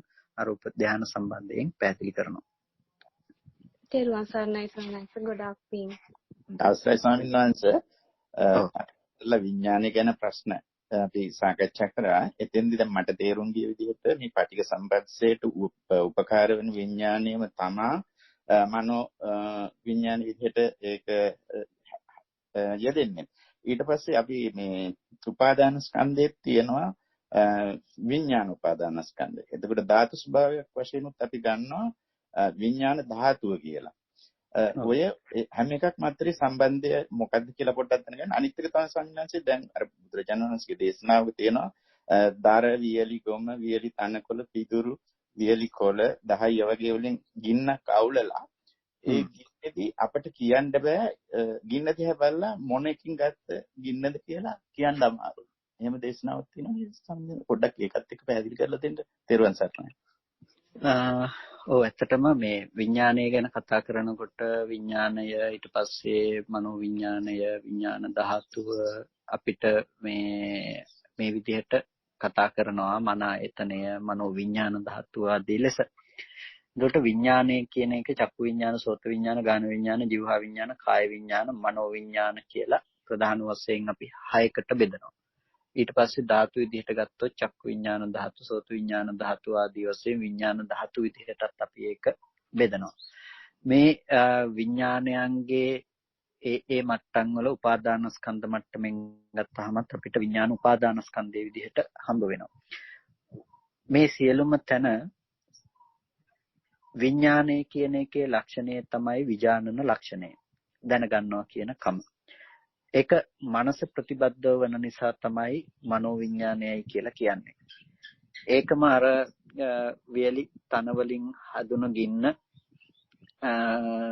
ඒ තිනූපම නැතිනම් තිනග්ගි කියන ගණයට යනවා තනකොළ වලින් උපන් ගින්නයි කියලා. ලී වලින් ගින්නක් සකසුනොත් ඒක කට්ටග්ගී කියනවා නැතිනම් ලී වලින් උපන් ගින්න කැබිලිටි වලින් ඉපදුනොත් කටලග්ගී කියලා කියනවා. ඒකට මේ විදිහට ගොම වලින් හැදුවොත් ගෝමයක්ගී කියලා කියනවා. මේ ගින්නෙහි ස්වභාවය තමයි ඒක හදන්න නම් කරගත්ත දෙයින් ඒ කියන්නේ මූලික කරගත්ත දෙයින් ප්‍රත්‍ය නැතිනම් උපාදාන කරගත්ත දෙයින් ගින්න උපදවන්න අපි ඒ ගින්න නම් කරනවා. ඒ විදිහටම නමුත් ගින්නෙහි වෙනසක් ඇත්තේ නැහැ. ඒ වගේ අපිට මනසේ අර මනෝවිඤ්ඤාණය උපදින්නට හේතු වුණ අරමුණ පැත්තෙන් අරගෙන අපි චක්කු විඤ්ඤාණ සෝත විඤ්ඤාණ ආදී ලෙස නම් කරනවා.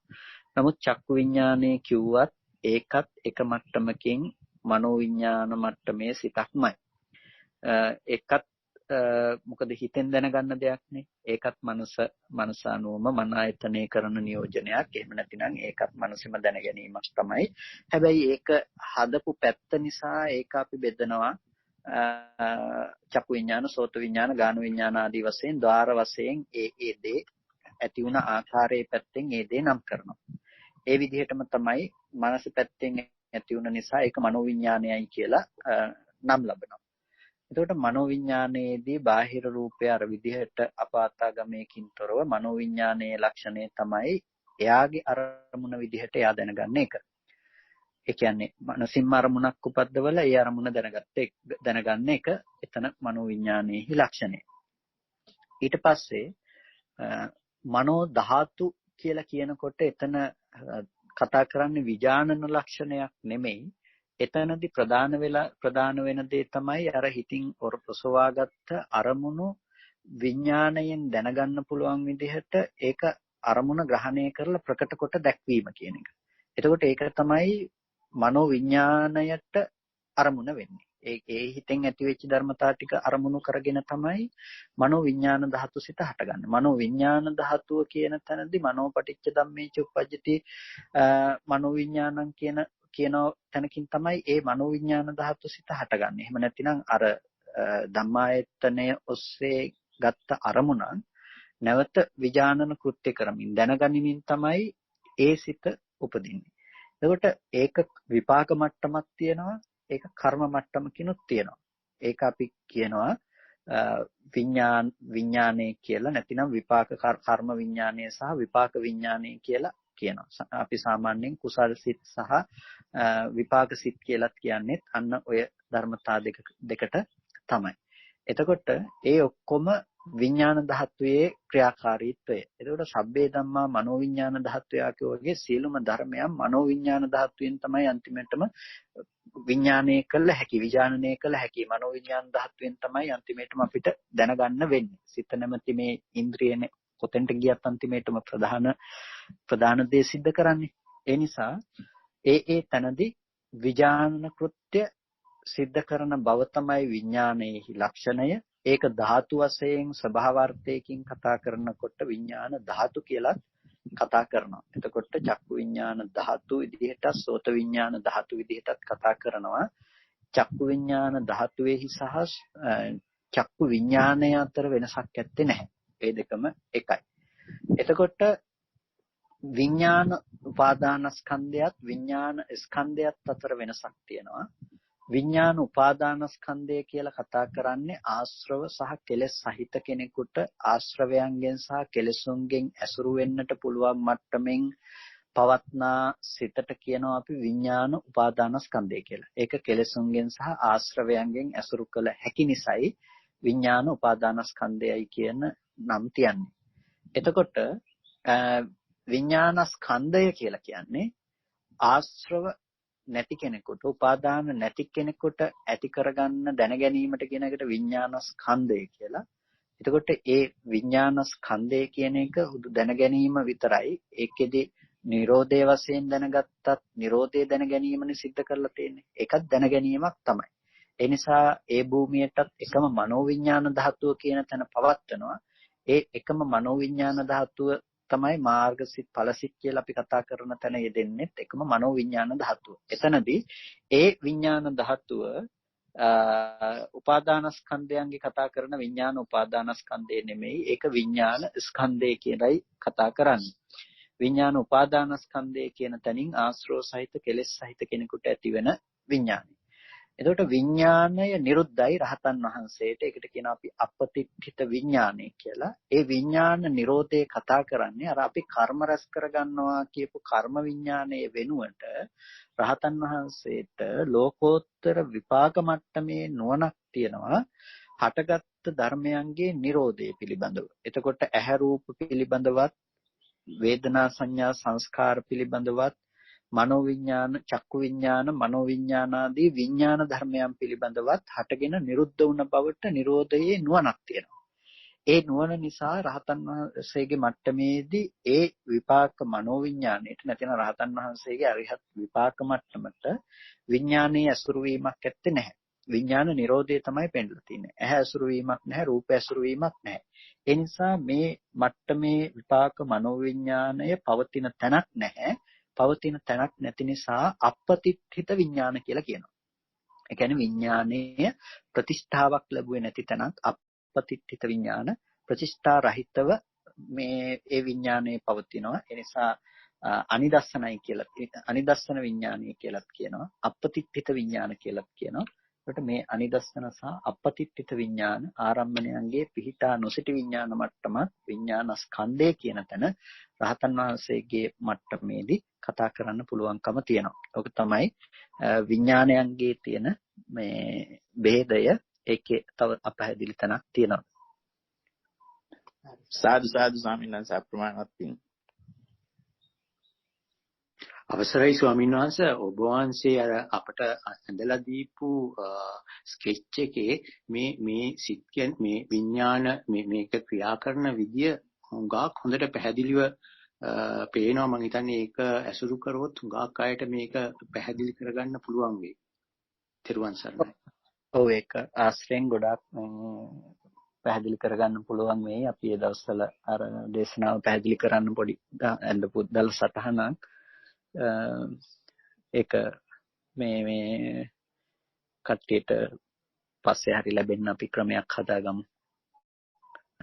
හොඳයි, කවුරුත් කල්පනා කරගන්න. බොහොම ශ්‍රද්ධාවෙන් හැමදෙනෙක්ම ධර්ම ශ්‍රවණය කළා, යෝනිසෝ මනසිකාරාදී සිද්ධ කළා. මේ සිද්ධ කරගත්ත සියලු කුසල ධර්මයන් අපි අනුමෝදන් කළ යුතු අයට අනුමෝදන් කරමු. අපිට අර්ථයෙන් ධර්මයෙන් අනුශාසනා කළ අපේ ධර්මාචාර්ය අවසරයි මාංකඩවල සුදස්සන ස්වාමීන් වහන්සේට, අවසරයි මාංකඩවල නන්දරත්න ස්වාමීන් වහන්සේට, ස්වාමීන් වහන්සේලා දෙනමතම උතුම් නිවනින් සැනසීම පිණිස මේ සියලු කුසලයෝ හේතු පාරමිතාවක්ම වේවායි කියලා පුණ්‍ය අනුමෝදනා කරනවා. ඒ වගේම මේ සියලුම කුසල ධර්මයෝ අපි අනුමෝදන් කරනවා සියලු දෙවියන්ට. දෙවියෝ මේ පින් සතුටින් සාදුනාදයෙන් අනුමෝදන් වනු ලබත්වා. දෙවියන්ට මේ පින් උතුම් නිවනින් සැනසෙන්නටම හේතු පාරමිතාවක්ම වේවා කියලා සාදු කියලා දෙවියන්ට පින් දෙන්න හැමදාම. ඒ වගේම මේ පරලෝකීය ඥාති සිහිපත් කරගන්න සියලුම ඥාති වර්ගයාට මේ පින් අනුමෝදන් කරමු. මේ කාලවකවානුව තුළ මේ පරලෝක ගිහිල්ලා මේ වසංගත තත්ත්වයන් හේතු කරගෙන යම් කිසි කෙනෙක් පින් බලාපොරොත්තු වෙනවා නම් පින් බලාපොරොත්තු වෙන සියලු සත්වගත මේ පින සතුටින් සාදුනාදයෙන් අනුමෝදන් වනු ලබත්වා. ඒ හැම දිනාටම උතුම් නිවනින් සැනසෙන්නට මේ කුසලය හේතු පාරමිතාවක්ම වේවා කියලා සාදු කියලා පින් අනුමෝදන් කරන්න. ඒ වගේම මේ සියලුම කුසලය අපි අනුමෝදන් කරනවා සම්බෝධි විහාරයේ අපේ ගෞරවනීය ස්වාමීන් වහන්සේට, මහානාම ස්වාමීන් වහන්සේට, ඒ වගේම මේ දේශනාව අද දවසේදී සංවිධානය කිරීම සඳහා කටයුතු සූදානම් කළ ඒ සියලු පින්තුන්ටත් අපි විශේෂයෙන් පුණ්‍ය අනුමෝදනා කරනවා. අපේ ඩොන් මහත්මයා, ඒ වගේම මధుරිකා අම්මා, සමන් මහත්මයා, ඒ වගේම අපේ අනිකුත් සියලුම පින්තුන්ට වගේම මේ සඳහා මේ සියලු කටයුතු ලංකාවේ ඉඳලා සංවිධානය කරන කසුන් මහත්මයා, ඒ වගේම අනුරාධක ඇතුළු ඒ පවුල් සියලු දෙනාටමත් අපි පුණ්‍ය අනුමෝදනා කරනවා. ඔබ සෑම සියලු දෙනාටම මේ සියලු කුසලයන් නිදුක් නිරෝගී සුවපත් බව චිරජීවනයේ පිණසම කායික මානසික සැනසෙල්ල ඇති කරගෙන අමා මහ නිවනින් සැනසීම පිණිසමත් මේ සියලු කුසල ධර්මයෝ හේතුපනිශ්‍රේම වේවා කියලා ආශිර්වාද කරනවා. හැම දිනාටම තෙරුවන් සරණයි.